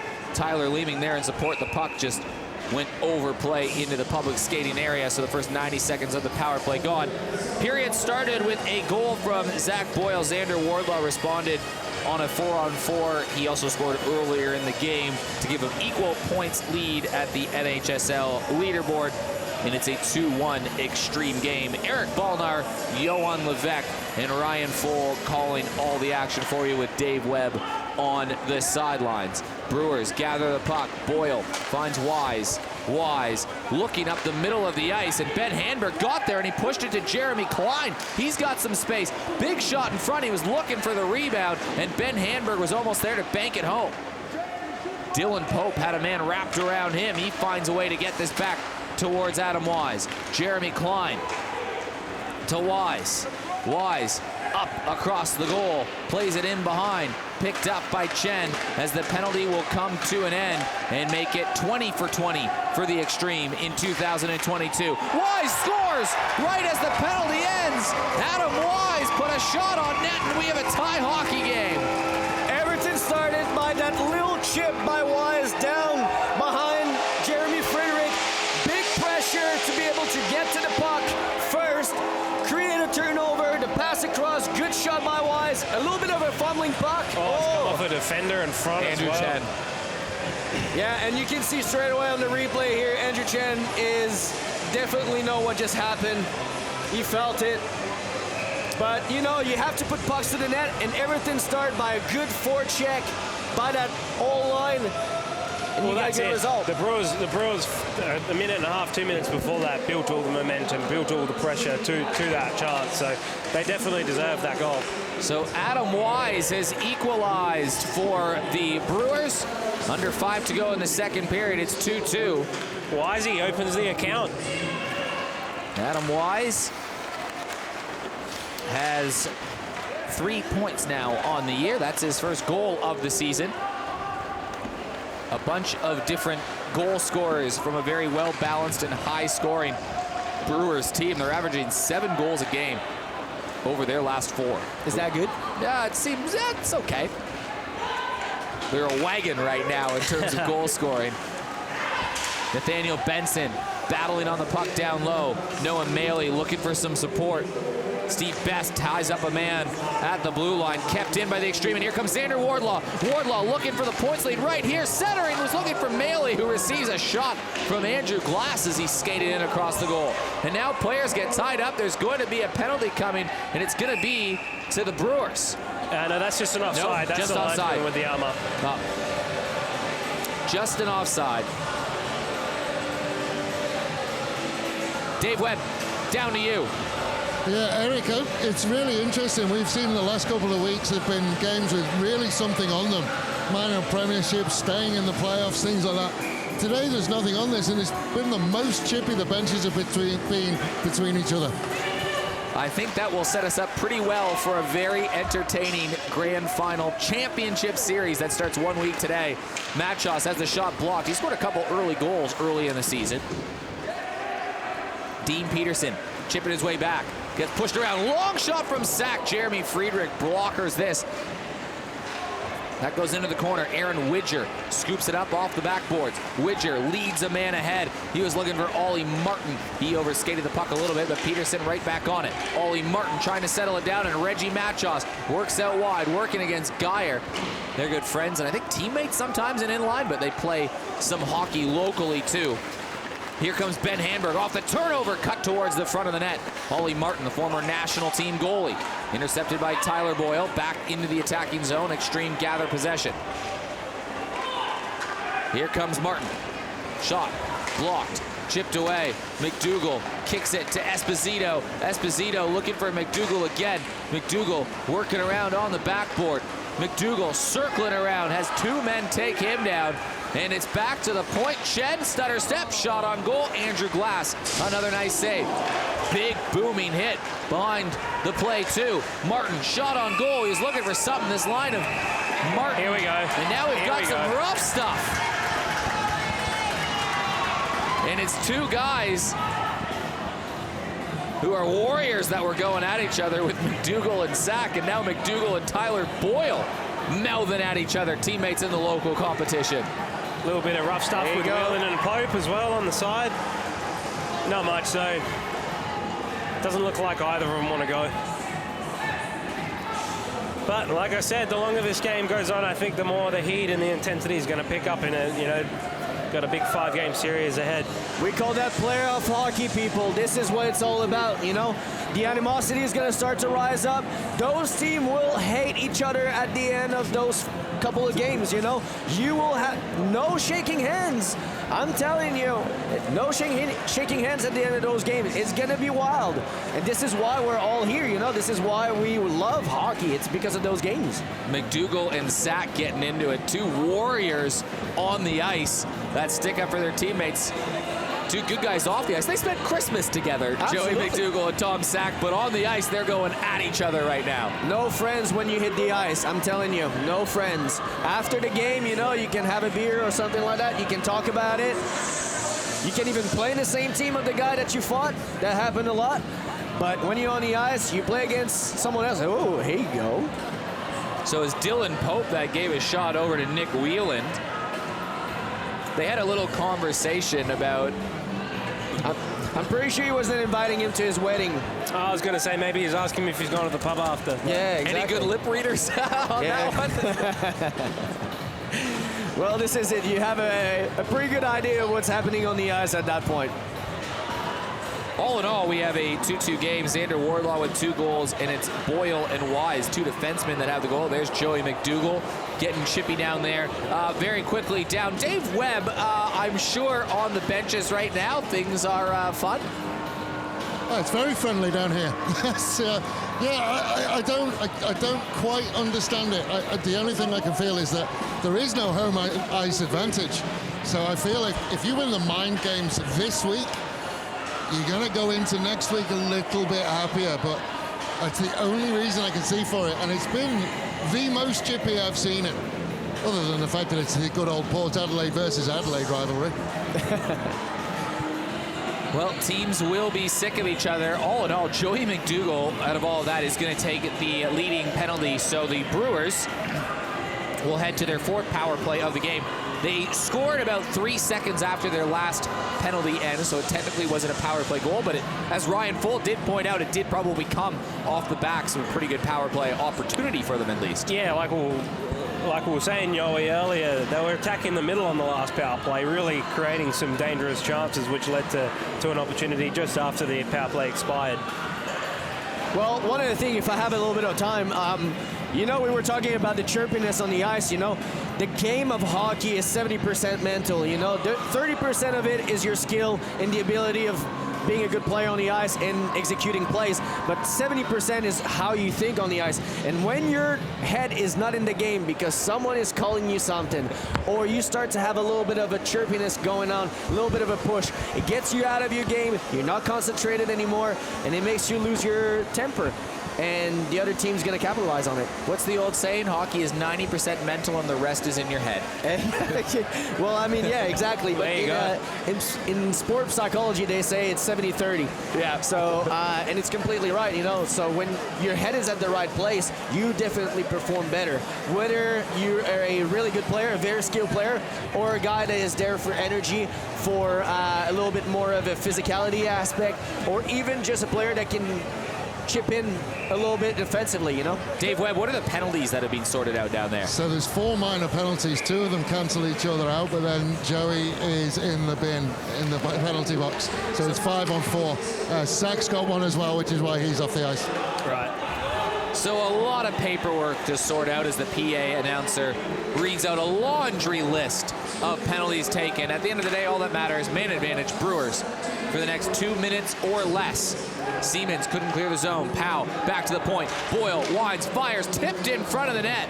Brewers will be missing the guy that's been running their point on the power plays for the last couple, and Tom Sack, because he's in the box himself. So Tyler Boyle keeps it in. Xtreme glove it down, and they'll play at the length of the ice. Andrew Glass banks it off the corner. Powell off to Tyler Boyle. He gets around Dean Peterson and got a little bit of space in front of him. Flickers it in front of the net. Tyler Boyle gets it to Zach Boyle, his brother. Zach Boyle fakes the shot, works wide, puts one on net. That one was a good-looking shot. That had eyes that got right through, just unfortunately not accurate. Just missed a corner by not much. Tyler Boyle has Zach Boyle coming in. Boyle in front. Oh, Jeremy Friedrich got up and made the save on the guy with 9 goals this season. Shot in front again. Friedrich down, kicks it away. Backhand, Steve Best down low. Friedrich makes a good series of stops with the Xtreme defense in front of him. You have to be careful. When you're on the PK like this, you don't want to be puck watching. You want to be able to look around, have eyes all over your head. Look at the players that is coming, that is kind of surfing around, you know, that's going to come behind you. You have to be able to be aware of those kind of things when you're on the PK. Wise. He scored earlier. Finds Matchos. Back to Wise. Through traffic. Kick down. Handberg tried to get a stick on it. Kept in by Adam Wise again. Goes and finds Matchos. Matchos looking back down low. Here's Klein. Klein chipping it back in front of the net. Friedrich gets down, scores! Somehow that trickles in. And the Brewers have the lead. I'm going to say it was Reggie. I reckon Reggie Matchos has poked that in. I think we've got Reggie Matchos with the stick on the ice in front of the net. Jeremy Klein. Yep, fine. I think we found. Did he get a piece of it? Hard to tell. He's claiming it. He has, hasn't he? Oh, yeah. That's all he did. that's all his blade, yeah. What a deflection. Beautiful hands. Yeah. Wow, it's like almost a reverse 58 degrees if you're playing golf, you know? Little chip in. Gets the sand wedge out, puts it up over the net. Absolutely, and now it's a 3-2 game for the Brewers. They have the lead. They were trailing 1-0 and 2-1 in this game, and it's the first power play goal that the Xtreme have conceded in 2022, and the Brewers are looking for more. Wise winds from the point through traffic. Friedrich makes the save. Steve Best on the rebound, pounces on it, finds Wise at the point again. Brewers feeling some mojo right now. Zach Boyle has this tipped away. Steve Best with an angle across, scores! Nick Powell, the Italian stallion, and the lead is doubled. It's 4-2. Talk about a momentum switch. You only need one power play. Get yourself going. And what a play by Steve Best to find Nick Powell on the other side. Wide open net. Everyone is going in the same direction. Everyone is glued by the puck. And Steve Best, Nick Powell all alone. Just beautiful puck moving too. I'm not sure if you can see it exactly there, but Adam Wise as well keeps that just inside the blue, finds Steve through a bunch of players. And really opens up the play straight away. Adam Wise with a goal and an assist in this period, and it's a 4-1 period lead for Port Adelaide, 4-2 in the game, and they've scored 3 unanswered goals, and they're going to send the Xtreme into the intermission down, and that was kind of against the flow of play at about the midway point of this game, wasn't it? Yeah, definitely. Well, the Xtreme were the team to come out and really fire and start early, and then it's just been quite stagnant from there on. It's really the last 5-10 minutes where we've actually seen the Brewers come about. They now lead the game in shots, 24-22. They lead on the scoreboard. And I'm sure Glenn Forbes-White is trying to protect that save percentage lead, is breathing okay at home right now. Esposito with a shot on net, and that is stopped by Andrew Glass. So it is a 4-2 Brewers lead, 4 different goal scorers so far. It's very interesting because it's the type of end of the period that will really rally the Brewers together. Oy, and we are going back at it here. Yeah, Widger and Tom Sack going at each other as the period ends, and Widger's fired up, and Tom Sack is gesturing right back to Aaron Widger, and this is going to be a fun playoff series when they do meet next week. It's great. It's what hockey is all about. Animosity, intensity, and great hockey. You know, it's been a very good game so far. And to finish my point, you know, it's a very good end of the period to rally yourself for the third period for the Brewers. Dave Webb, you're on the ice. The Brewers have the lead. Here's one of the leaders of the team, Steve Best.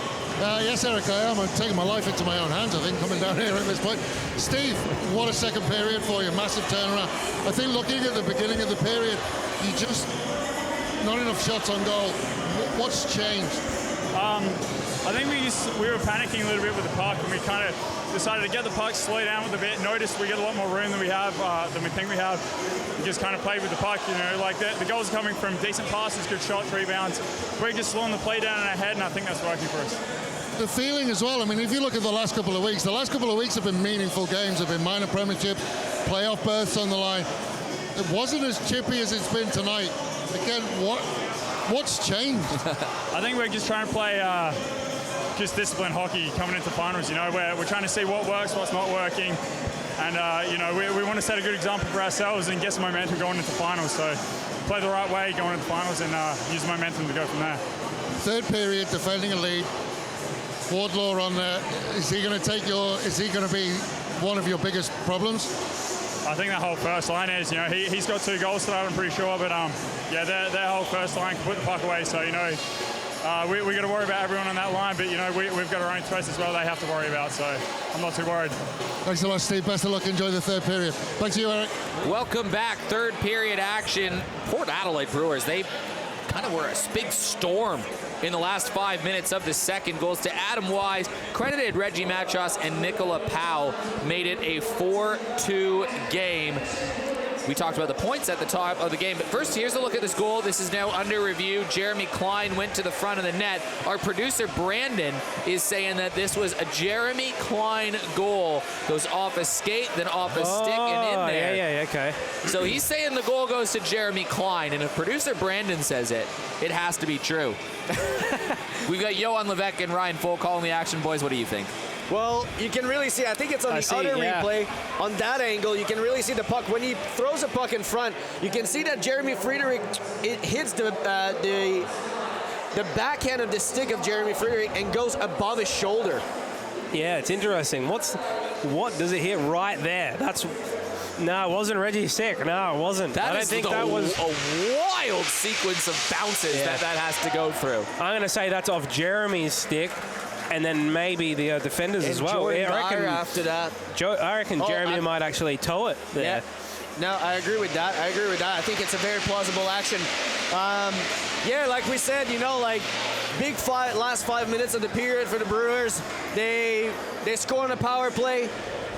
They created their space. They created chances. Great pass across by Steve Best and Nick Powell for the 4th goal. And now they're rolling. They have to hold on to that lead, though, now, eh? It's very important. When it comes to the key races, the individual races, Xander Wardlaw has scored twice. It moves him to 9 goals on the season, 1 behind Johan Levesque for the goal-scoring title. Zach Boyle's also scored. He's on 9, 1 behind Johan Levesque. However, 2 goals tonight and 2 points from Xander Wardlaw has moved him equal with Johan Levesque heading into the final period of play. Now, I know goalies with their save percentage, they love that stat too. Here's the math for you. Jeremy Friedrich needs to face 27 shots and save all 27 of them for him to mathematically move in front of Glenn Forbes-White, who has this save percentage lead right now.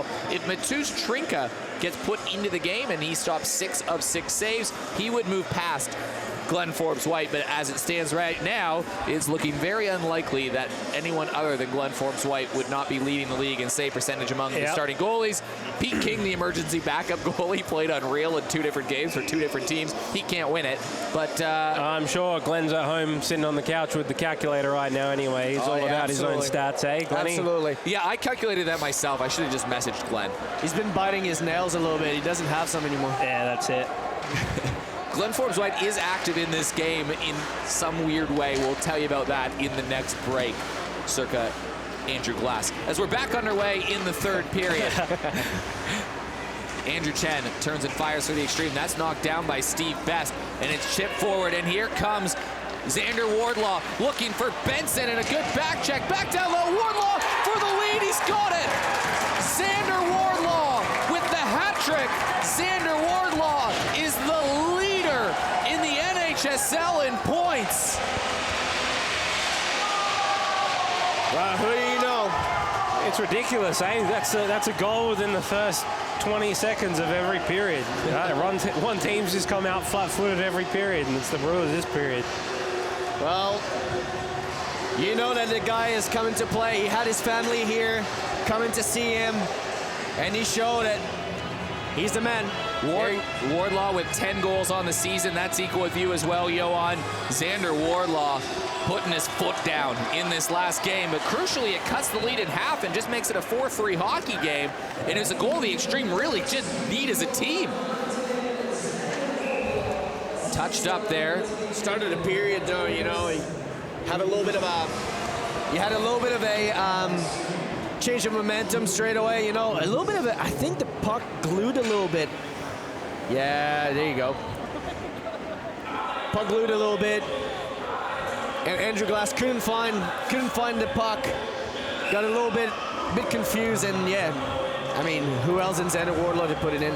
Not the start that the Brewers are looking for coming into a period like this, though, after such a strong last 5 minutes in the second period. So hopefully they can respond here. Long shot down the rink. That gets tipped, so it allows Dylan Pope to chase after it. He shovels it back in the corner, picked up by Dean Peterson.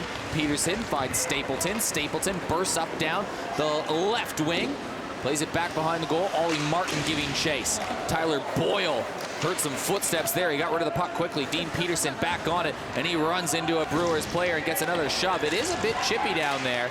Kept in by Jared Siemens, tipped out, and that one goes out of play. So, funny story about, well, not funny story at all, really, about Andrew Glass. Give the backstory first, Ryan Full. Yeah, well, as far as I'm aware, Andrew Glass actually lost all of his gear. His car was broken into, had all of his gear stolen. So what you're looking at there is a combination of a bunch of South Australian ice hockey goalies coming together to suit up Andrew Glass tonight in net. I've got the breakdown here. So it's Glenn Forbes White is calling him the ultimate Power Ranger. He's got Glenn Forbes White's pads and pants on, Sam Poole's skates, and Sam O'Neill's everything else. It's like it's a little bit like Mr. Potato Head out there. It is a little bit like that. Working up the left side, Esposito chips it up the near boards, loses control of the puck, has to regain. Swivel gives it back, and Jeff Pellerin is there to upend Jai Sarcic, and he pushes the puck forward into the attacking zone between Esposito, who gets the puck back and brings it out. Zach Boyle trying to hunt this one down. That goes out of play, and we'll have the draw come just outside of the zone. So less than 20 seconds in the period. And good call from you, Ryan. Very early on in every period, there's been a goal scored. Yeah, it's, I mean, that's a coach's worst nightmare for sure. So I think, well, it's the Xtreme that have two. So Mitch Villani would be a bit unhappy that in the first and the third period they were conceding a goal so quickly. Draw will come off to the right of Jeremy Friedrich. Leeming kicks it back, and this one goes in behind the goal. Team's digging away at it. Nick Whelan rags the puck in behind the goal. Nick Powell, he scored a bit earlier on. It was a really nice goal. Has the puck taken away by Andrew Chen. Chen on the second effort, chips it off the backboard. Xander Wardlaw, the hat trick man. Wardlaw joins the hat trick club. Nathaniel Benson has a hat trick. Johan Levesque has a hat trick. And Zach Boyle has a hat trick this season in NHSL play. Stop-start play to start this period. Yeah, I think that's expected as well. Really disappointing start for the Brewers because all of a sudden it's a one-goal game. So expect the screws to be tightened, and they have been from the Brewers. So I think this will start to open up as we hit the sort of the last 10 to 15 minutes of the game. Chasing after the puck, Tom Tate. He's back. He lost an edge earlier in the game on his skate, so he's out with some hobbled skates on the rink too. It's a couple Band-Aid teams right now. Yeah, that's it. And going back to Andrew Glass as well, you've got to give the guy some credit. It can't be comfortable playing in other people's gear right now, and they're currently ahead, and he's only letting 3 on 24, so that's a pretty solid effort. And he can blame Glenn Forbes White for that last one where it bounced off his back. Yeah, that's it. Skating out of the zone, and a big collision between two Brewers players, but still on their feet. Siemens drops it back. He tries to get the rebound shot through. Stapleton on the backhand, and getting down and making the save is Andrew Glass. It's going to be important, you know, like I know you want to be able to make the hit and you want to create something, but you have to be clever in the way that you're throwing yourself out there, you know? You don't want to get yourself injured, first of all. You're going into finals. You want to be able to play. And second, you want to be able to stay in the game. If you do it, if you go for a hit and then you miss it, you're out of the play. And then it becomes a odd man rush on the other side. Tom Sachs skates this out. Joey McDougall on the back check will dangle around one, distribute the puck up to Patty Gaziorowski. And that puck clanks off his skate, but somehow gets back towards Adrian Esposito. Esposito in the corner. banks it off the boards. There first is Dylan Pope. Great to see Dylan Pope back on the ice this season. He missed a year of hockey. He's back in it. Cutting back down, Joey McDougall on the back check. Upends Jeremy Klein. Klein flicks it off the boards. He was looking for Ben Handberg, but the Xtreme defenseman gets there first and finally chipped out by Esposito. Lands down with Joey McDougall. He gets tangled up, and Adam Wise plays this along near boards.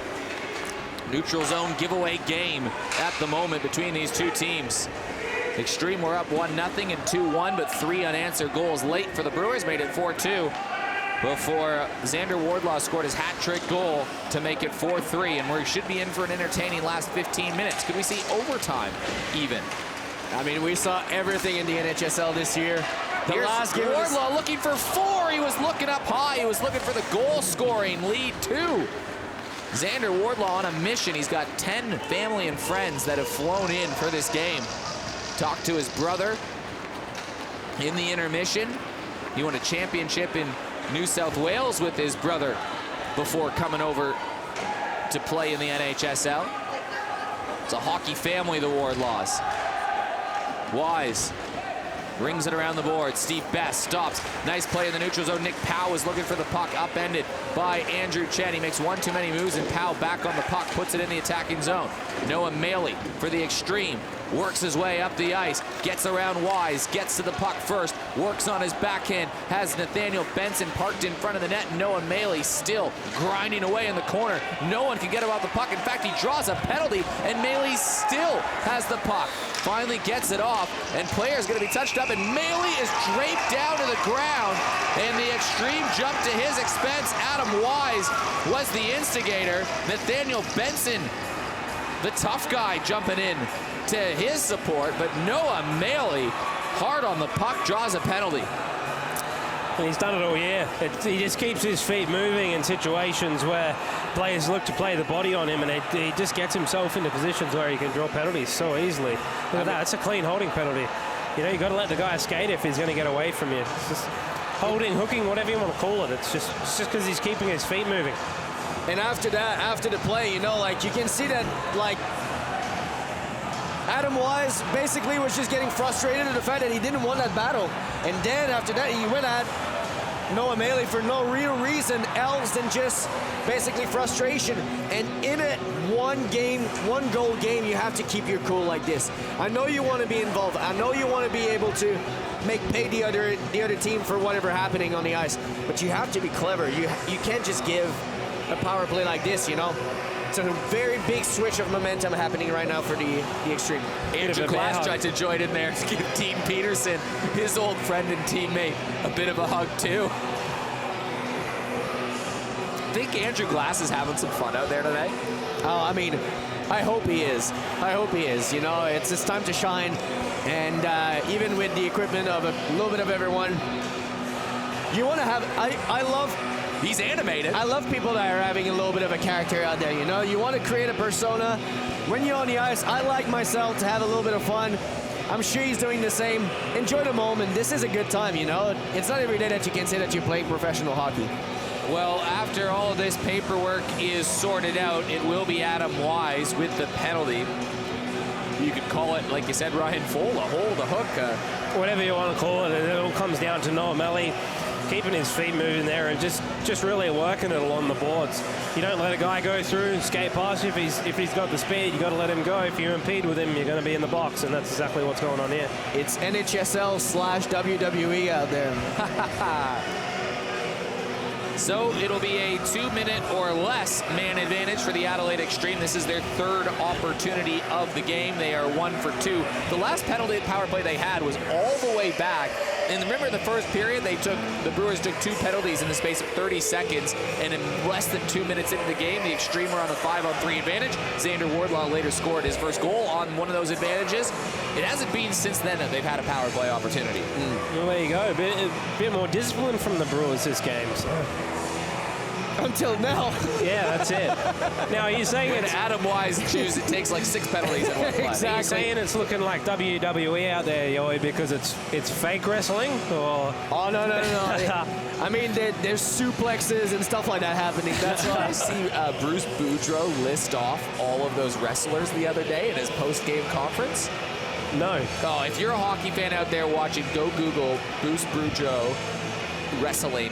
And like from 2 days ago, he was asked about his top 5 favorite wrestlers, and he gave a crazy long response. There you Dad go. showed it to me the other day. It was So he's an absolute nerd. huge, absolute nerd. Oh, He's really? talk about a hockey guy. Bruce Boudreau. Go, yeah. Yeah. I mean, Bruce, it is, eh? Yeah. They sing the song all the time now. Yeah. They love Bruce, it. there it is. There it is. Yeah, so there's some YouTube work for not only you boys, Yohan Levesque and Ryan Foll, but everybody watching at home. 2-minute advantage for the Adelaide Xtreme. They were down 4-2. They are trying to work their way back in the game. I'm not sure what's going on here. We got a bunch of Brewers players waving their arms on the bench to call the ref over. Got a little bit of a line change there, I think. Leeming, Klein jumping in with Zach Boyle and Tristan Reese for the Brewers.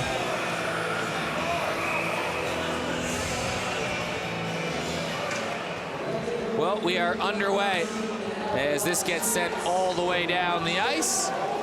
And it's picked up by Andrew Chen. Bumped off the puck is Tyler Leeming. He's got Zach Boyle inside. Boyle tried to go up high. And Jeremy Friedrich got the blocker down and made the save. So even though they're shorthanded, the Brewers are the first team to get the opportunity in this situation. Great hands by Zach Boyle to be able to get that puck up in a really tight angle like this. Ollie Martin's got a cannon. He fired one on goal. Andrew Glass got down and made the save. That was the first shot on goal that the Brewers had this period, and it came almost 7 minutes into it. It all starts by Tyler Leeming, you know, pressuring Andrew Chen's down. Do we have anything else? Oh, the clock keeps on going. The clock ran off like 6 extra seconds there. Okay. Well, yeah, just to finish my point, you know, Tyler Leeming again, you know, going on a good pressure down low, creating a little bit of a turnover by Andrew Chen, and then, yeah, good chance for Zach Boyle after that. Up on the right side, Geyer looking for McDougall. Best broke that up, and he gives a little shove to Joey McDougall, who's coming back in the zone. McDougall off the half boards, plays this back off to Esposito. He was looking for Andrew Chen. Chen gets hit hard and goes down after the hit from Tyler Boyle. Esposito can't hold the line, and back out in the neutral zone, Jeremy Klein causing some havoc to the Xtreme defense. Only 30 seconds to go on the third power play opportunity of the game for the Adelaide Xtreme. 20% they operate at a success rate on the power play. That's the #1 in the league. That's gone up today because as of this exact moment, they're 1 for 3, assuming they don't score on this power play. And only 10 seconds to do it. Long stretch pass, Joey McDougall hustling down there, trying to get there first. Brewers can't clear the zone. Siemens down to McDougall. McDougall leading a man in front, and the Brewers break that up again. Sack pushes McDougall away and then grinds him into the corner. Long shot back to the point. Pope knocks it down, and there's a man coming out of the box, and they'll play this down. That's going to go for icing. And now some action again behind the play, and guess who? Tom Sack is involved in it again. He's ready, eh? Tom Sack is ready. So, I've been living with him, obviously, for the last couple of months. He's been sparring at Pump Gym for the last couple of weeks. So I would not be surprised, you know, like he's pumped up out there. He's been training a little bit, so I would not be surprised if the mitts are getting a little bit more heavy right now. He's been quite active, animated, and vocal all game, Tom Sack. But I mean, and this is the thing, you know, if you want to have the best player possible to go into final, Tom Sack is a very good example of the type of player you want to have when you play those big games, you know. He's going to bring it on every game. Very important. Again, another stoppage in play. This time, Andrew Glass having a word with the referees on the side of the rink as the refs also address the benches. Wait. Quick face-off as the Brewers take the draw. They whip it out towards the right side. Dylan Pope trying to hunt that down. He almost got caught off. It could be too many men. Brewers finally complete the change they were trying to do, and Dylan Pope iced the puck, and this time the Xtreme will ice it. And again, stop, start, stop, start. Still a 4-3 hockey game here, NHSL hockey. 4 different goal scorers for the Brewers, 1 goal scorer for the Xtreme. Xander Wardlaw has all 3. I mean, it's going to be interesting. You know, we have 12 minutes to play in that third period. Maybe a little bit of a line change. Maybe play a little bit more of your third line, your fourth line. Get a rest for your big boys to get ready for the finals. Who knows? Leeming goes up and tangled with Jared Siemens. Xtreme touch it up, and I think the Brewers are going to go back to the power play. A little bit of a good battle down low, and then Leeming winning his one-on-one battle. Whoop, here you go. Yeah, that's gonna bring it 2 minutes for Jared Siemens out there for tripping. No questions about that one. No. So a 2-minute or less advantage now for the Brewers. They are 1 for 4 on the day, but they did create another power play opportunity, or they turned a goal after a very successful power play. They were running it pretty good.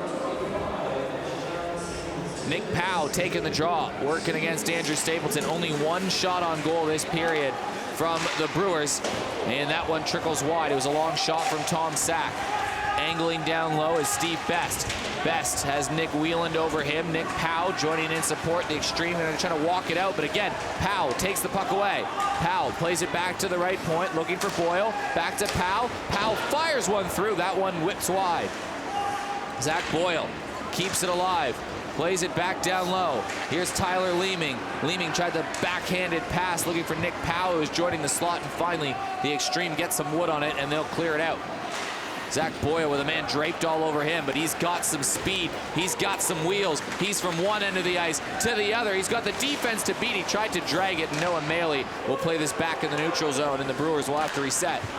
Quick pass from Steve Best, but he gives it away. Andrew Chen carries it in. Best takes it away. Best backhanded flick over to Tyler Leeming. Bounces over his stick. Tried to get it back to Steve Best. Settles it down. Best looking to just slow it down. Set it up to the point for Sack. Sack back to Best. Best.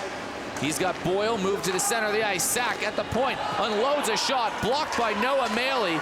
And the Brewers somehow keep it in. Leeming distributes the puck in the corner to Best. Back to Leeming. Off the hash marks, looking on the one-timer, Steve Best just clanked it wide. Leeming, back to Boyle. Zach Boyle to Tom Sack with a lane. Good save from Jeremy Friedrich, got the pat down. Leeming, sharp angle off Jordan Geyer, and the very gassed Xtreme need a change, and they're not gonna be able to get one. They got the long bench right now. Nat Benson got on the ice. Boyle off to Best. Friedrich with a nice save. Back to the point. Here's Zach Boyle. Boyle with a man over him. Escapes the stronghold. Fires one through. Goes across the crease. Kept in by Jeremy Klein, who receives a late shot. Trying to get the change on. Best down low. Jeremy Friedrich gets out and makes the big save.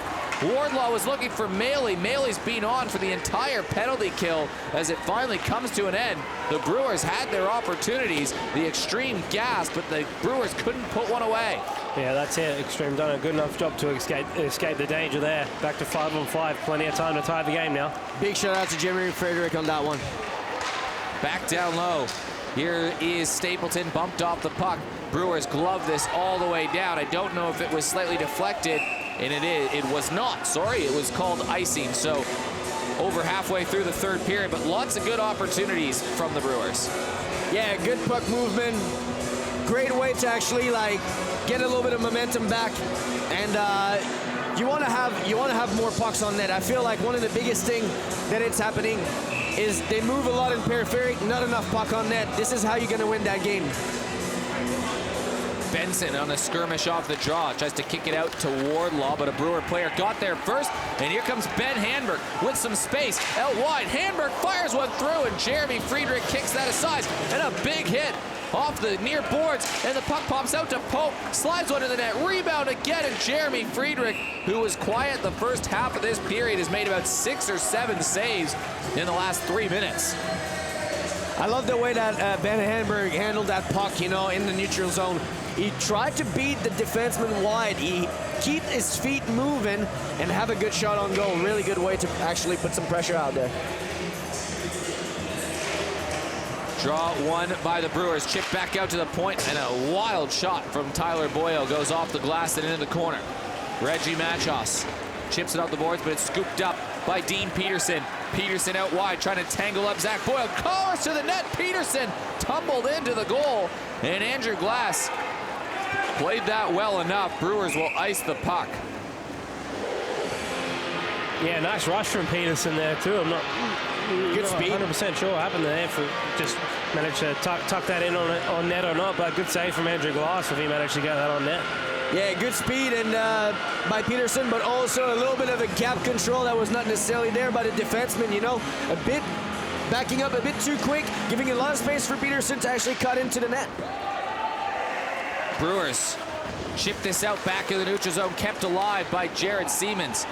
Widger plays this back behind the goal. Stapleton there first, bumped off the puck. Brewers will now try to outlet and wheel this out of the zone. Siemens can't hold the line this time. He'll have to retreat, grab the puck, and play it back to Tom Tate. Tate looking for Peterson. Chipped in back behind the goal. Tyler Boyle plays it around. Cam Pope back to Tyler Boyle. 8 to play. The Brewers, last time they played, they had a 2-goal lead in the third period on 2 different occasions, and the Xtreme won 7-5. They're looking to do the same thing as Andrew Glass makes the save, but this Xtreme team doesn't go away easily. They were in a similar position last time they played, and they ended up with the win. Yeah, absolutely, but one of the things that you're going to have to be careful, too, if they want to win that game, is the turnovers. Twice in the same sequence right now. Turnovers at their blue line, which create everyone start to move forward, and then the puck stick at their blue line. It becomes unmanned rushes on the defensive side, so you have to be careful to that. Draw off to the left of Andrew Glass. Brewers doing a good job in the face-off circle this game compared to some of their other ones, as Steve Best plays a man ahead. Boyle gets the puck out to Leeming. Leeming out wide, looking for a man in front, and back checking was Joey McDougall, who's now going to try to go the other way to it. He tried to flick it to himself, but Steve Best was standing in his way. Gaziorowski tangled up, shot back on goal. That one whipped wide by Nicola Powell. Powell back again on the near boards, cycles it in behind the goal. Tyler Leeming looking for Powell. This line has been really good since they were united last game. And on the doorstep, Tyler Leeming, wide open, makes it a 5-3 game. Wow. I have to say that tonight, Steve Best is impressing me by his vision. He's been passing puck through crease, cross ice twice already, almost 3 times on goals now. His vision is second to none right now. He finds guy really easily. You can see heads up, pass across. Tyler Leeming, wide open net. It's 5-3. Yeah, and those two have been playing together for a long time as well in local hockey here. They know where to be and know where to look for each other. So textbook right there from those two. 5 different goal scorers for the Brewers in this game, and they have a 2-goal lead with 7 minutes to go. They were down 2-1 and 1-0 in this game. A big surge at the end of the second period has played a big part in this game. But the Brewers trying to make a statement. Entering this game, 4 wins as Xander Wardlaw rifles a shot through traffic. That gets blocked, and it's chipped out. Sack finds Boyle. Settled down off the far boards. Pope knocks it into the zone. Noah Maley retreating.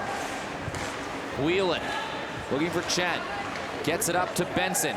Benson stops, pops, fires one through. It's a blocker save from Andrew Glass.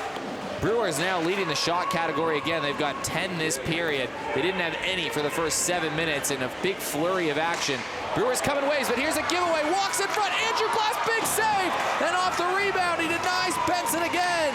Andrew Andrew Glass with his biggest save so far. Shot through traffic. Siemens is blocked. Sack tussling for the puck. Finally gets it out into the neutral zone. And here comes Reggie. Reggie down low. Centering play. That's tipped away.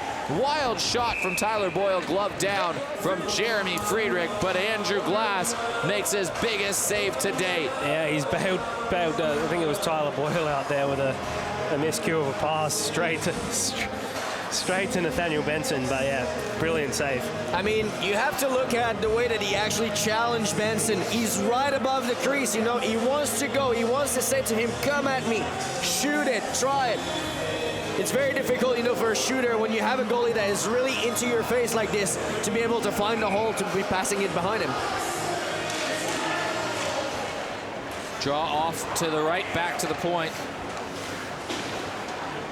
Reese plays it around the corner. Xtreme trying to chip it out of the zone, but Jeff Pellerin is there to hold the line, and it's finally Jordan Geyer that plays this back in the neutral zone.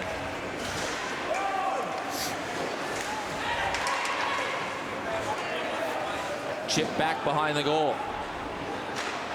Machos plays it back. Grab down, and it's now Cameron Pope who turns and swivels. Leading pass ahead. Here's Zach Boyle, fires one through traffic, and it's a nice glove save from Jeremy Friedrich.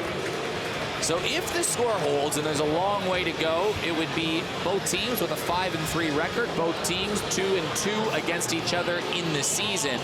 The tiebreaker comes down to regulation wins, in which the Brewers have 2 less regulation wins than the Xtreme. Although there's still a long way to go in this hockey game, it should be noted. Adam Weiss plays it back behind the goal. Tyler Leeming on the backhand, looking for something, hounding for the puck, plays it around. Nick Powell couldn't hold the zone. Whelan off the far boards, long shot in from the point, blocked down low again.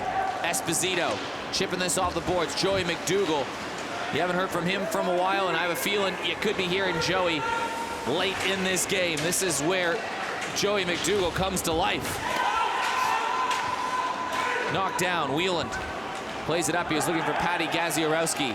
Tom Sack played a really nice game at defense today. Plays it across to his partner, but he gives it right away in the neutral zone. And here comes Showtime McDougall, but Tyler Leeming there to intercept. That will go for icing with just over 4 minutes to play.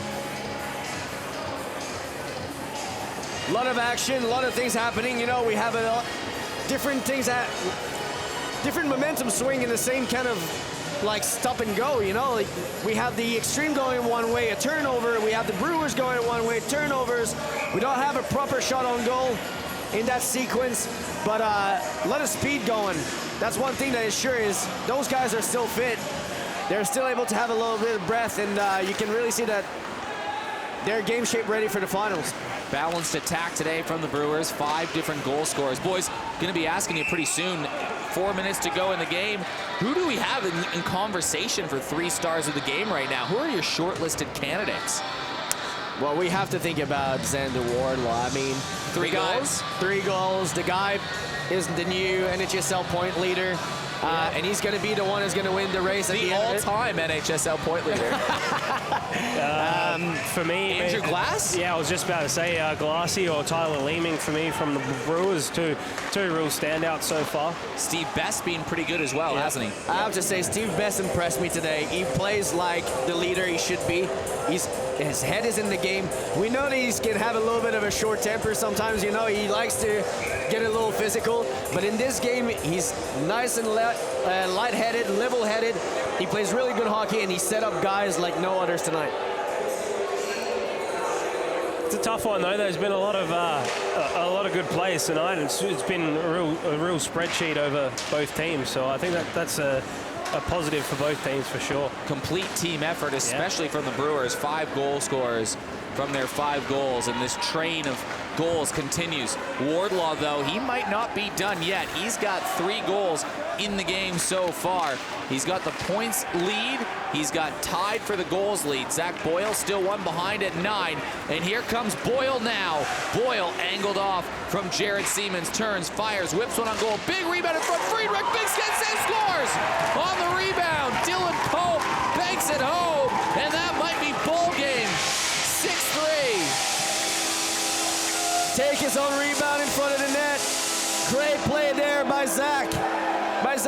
turning himself. Good shot, creating a little bit of space for himself. Jump on a rebound. Thank you very much. Make it 6 different goal scorers for the Port Adelaide Brewers.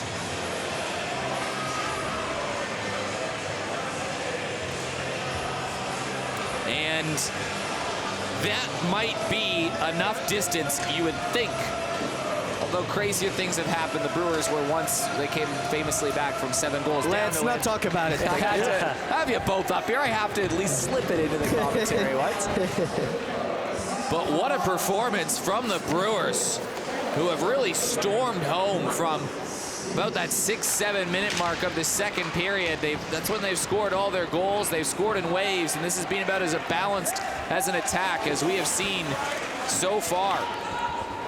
Goals to Zach Boyle, Adam Wise, Jeremy Klein, Nick Powell, and now Tyler Leeming and Dylan Pope have the last 2 goals in the last few minutes to maybe put this game out of reach. However, here comes Stapleton. Stapleton plays it in front of the net, and that gets tipped away. Long pass ahead. We got Yoey Levesque, who's about to become our sideline reporter. Yoan, what do you think? You get a player from both teams, maybe? Do you want me to get someone from both teams? Maybe you got to talk to Xander. You think he's got it, but the Brewers are going to win this hockey game. Talk to Glassy. I'm going to try to get Glassy. It would be a great idea. And here's Aaron Widger walks in, and Andrew Glass deflects that wide. We'll get our 3 stars sorted in a second, too. I'm going to put Andrew Glass for first star. I'm going to vote him down.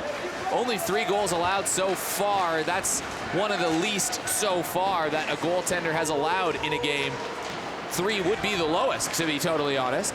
Off to the left side. Here's Powell leading a man ahead. Best knocks it away. Best turning, firing, knocked away from Jeremy Friedrich. Leeming back down low. Best looking for an angle, fires it in front of the goal, back to the point. Here comes Boyle with a shot. That gets blocked and put into the corner. Joey McDougall knocks this away. It feels like just some formalities to play right now between these 2 teams before they meet in what should be an epic playoff series. Yeah, and not a whole lot of a response from the Xtreme in this period once the Brewers have started to pile it on. So probably the first time all season that you've seen the Xtreme not really be able to rebound. Yoan Levesque, you're about to head down onto the ice to find it. Yoan, thanks for joining us in the commentary. Thank you very much. It was really, really fun. And I'll see you later. Definitely. We're going to see each other later. I'm going to try to go and talk to a couple of guys out there. Sounds good. Yoan Levesque heading down here. Eric Ballner, Ryan Full will hang out with you for the time being. But Ryan, right now it's looking like there couldn't possibly be another result other than the Brewers winning this game and having the Brewers and Xtreme finishing equal top, although the Xtreme winning the tiebreaker for it as Ben Hanberg races ahead. Another big hit in the board. That pops free. Pope trying to hold on to it. Back down low. Players tussle for it along the near boards. And now there's going to be a late penalty coming to the Brewers as the Xtreme take it out the other way. Here comes Peterson, clunks away. And the Xtreme are going to get a power play opportunity late. Yeah, it'd be interesting to see here what the Xtreme do. They need to find something because it's really been a Brewers-dominated period. So a glimmer of hope, but 3 goals. They need, what, a goal every 20 seconds? Yeah, Can Xander Wardlaw, the question is here, is he on the ice right now? He's not. No. Can he get the goal-scoring lead? That is what's left to be settled. Brewers with 41 shots on goal, and that happened in a hurry because they were on 24 with about 12 minutes to go in the period.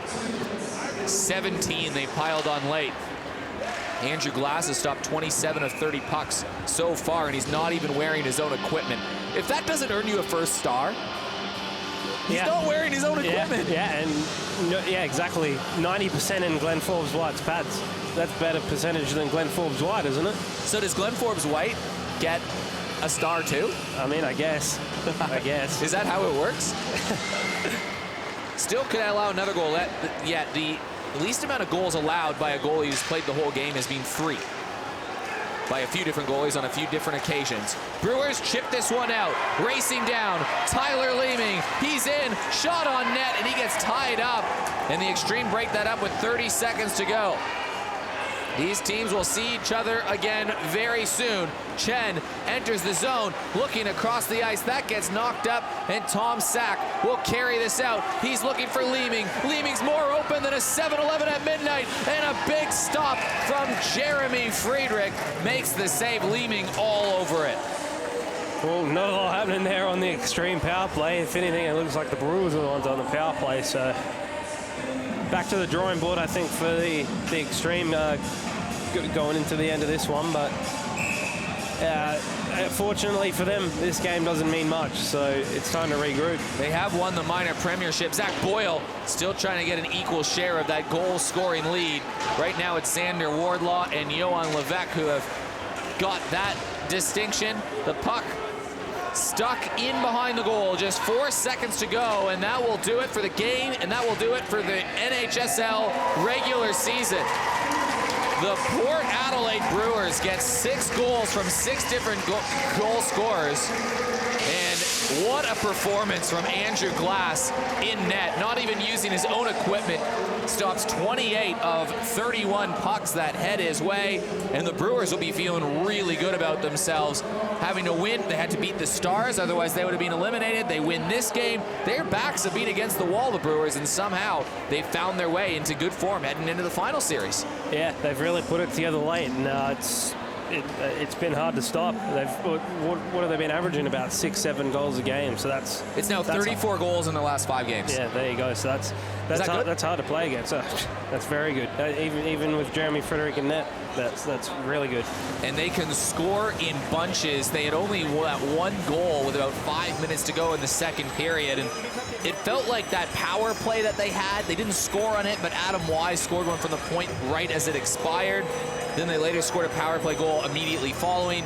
It felt like that power play and where Wisey scored right at the end, that was the big turning point in the game, wasn't it? Yeah, definitely. It just seemed to ignite something within the team, and they put together a pretty strong last 5 minutes of the second period, and then really dominated the third after the Xtreme scored one in the first minute.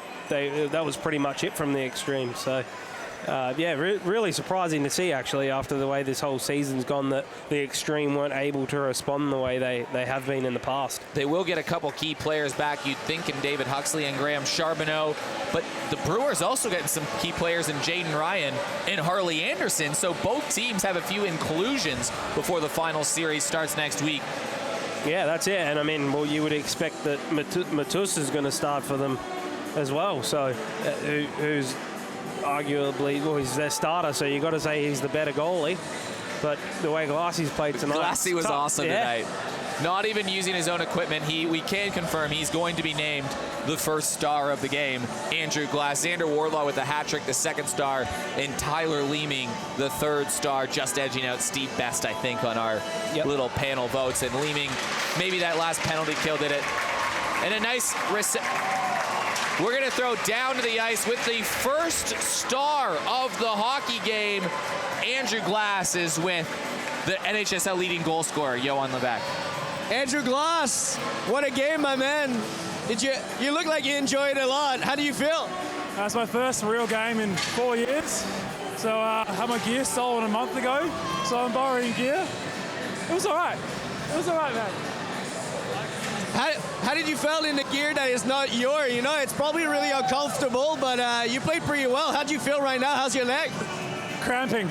Yeah, the last 10 minutes there started to cramp up. So I got in the water. Yeah, man, look, you feel uncomfortable. Love the mustache. Did you kept it for the game? Yeah. I've been going this since last year, so, you know, it's a slow go. It's a slow go. Great job, my man. Congratulations. Enjoy it. Cheers, mate. Well, thank you very much, Johan Levesque. Andrew Glass named the first star of the game, and he was really fun to watch. Think about when he made that save on the penalty shot to Xander Wardlaw. He had that big celebration. There were some big moments that Andrew Glass had in this game. Yeah, he really pumped himself up. Like I mentioned earlier, he's a goalie that if he can start well, he can really solidify himself into a game, and it seems like that's what he did tonight. Is let one in early and then responded from there. Well, that is going to do it for us at the NHSL for the regular season. Same time, same place. Next week, the finals, game 1, best of 5 series. It's going to be chippy next week. I'm looking forward to it. You going to come and watch some? You going to call some games with us, Ryan Full? Of course, mate. It's a pleasure, always. And we're going to head down first down with the point leader of the season and the runner-up point leader, Johan Levesque, with Xander Wardlaw. You there, Xander? You there, Johan? We can hear you now, Johan. There you go. There we go. Okay, there we go. All right, quick one. Congratulations, Xander Wardlaw, the NHSL point leader at the last game of the season. How do you feel, my man? Oh, I mean, I guess it feels pretty good, but at the same time, it feels pretty shit that we lost the game. Would have been way better if we came through with the W, but it is what it is. Just sort of push further and go on to the finals. Hopefully I can help produce with the team. So. Absolutely. You're a team player, which is great. You had a lot of family here to come and support you. I feel like you gave a pretty good show tonight. You have to be pretty happy of yourself, too. Yeah, I mean, I sort of did what I could. Awesome having the family come down and support me here. It's just awesome to have them here and celebrate with me. I mean, it's been a hell of a season, hell of a ride, but I'm just going to push on here for the finals. And I have to say, now we're sharing the goal-scoring leader. I have to say, it's an honor to be in the same conversation than you, my man. And you're one hell of a player, I have to say. Congratulations. Oh, same goes here. It was a hell of a ride throughout the season. Battling, going up against each other. Absolutely awesome ride, but what happens on the ice, and it's a great game. Yeah. Well, congratulations and good luck for the final. Enjoy yourself, my man. Go win it all. Thanks, brother. Take care. Two players that have kind of worked in the hearts of the local fans. Ryan Full, you'd say? Yeah, definitely. I mean, all the interstate boys have been very productive for their teams, so it's been good to see. Well, that will do it for us for the regular season. Finals are here next week. On behalf of Johan Levesque, Ryan Full, Dave Webb, and of course, producer Brandon, and everybody watching from around the country, whether it's on SBS or NITV or wherever you're watching from, this is Eric Bolnar saying good night and see you next week.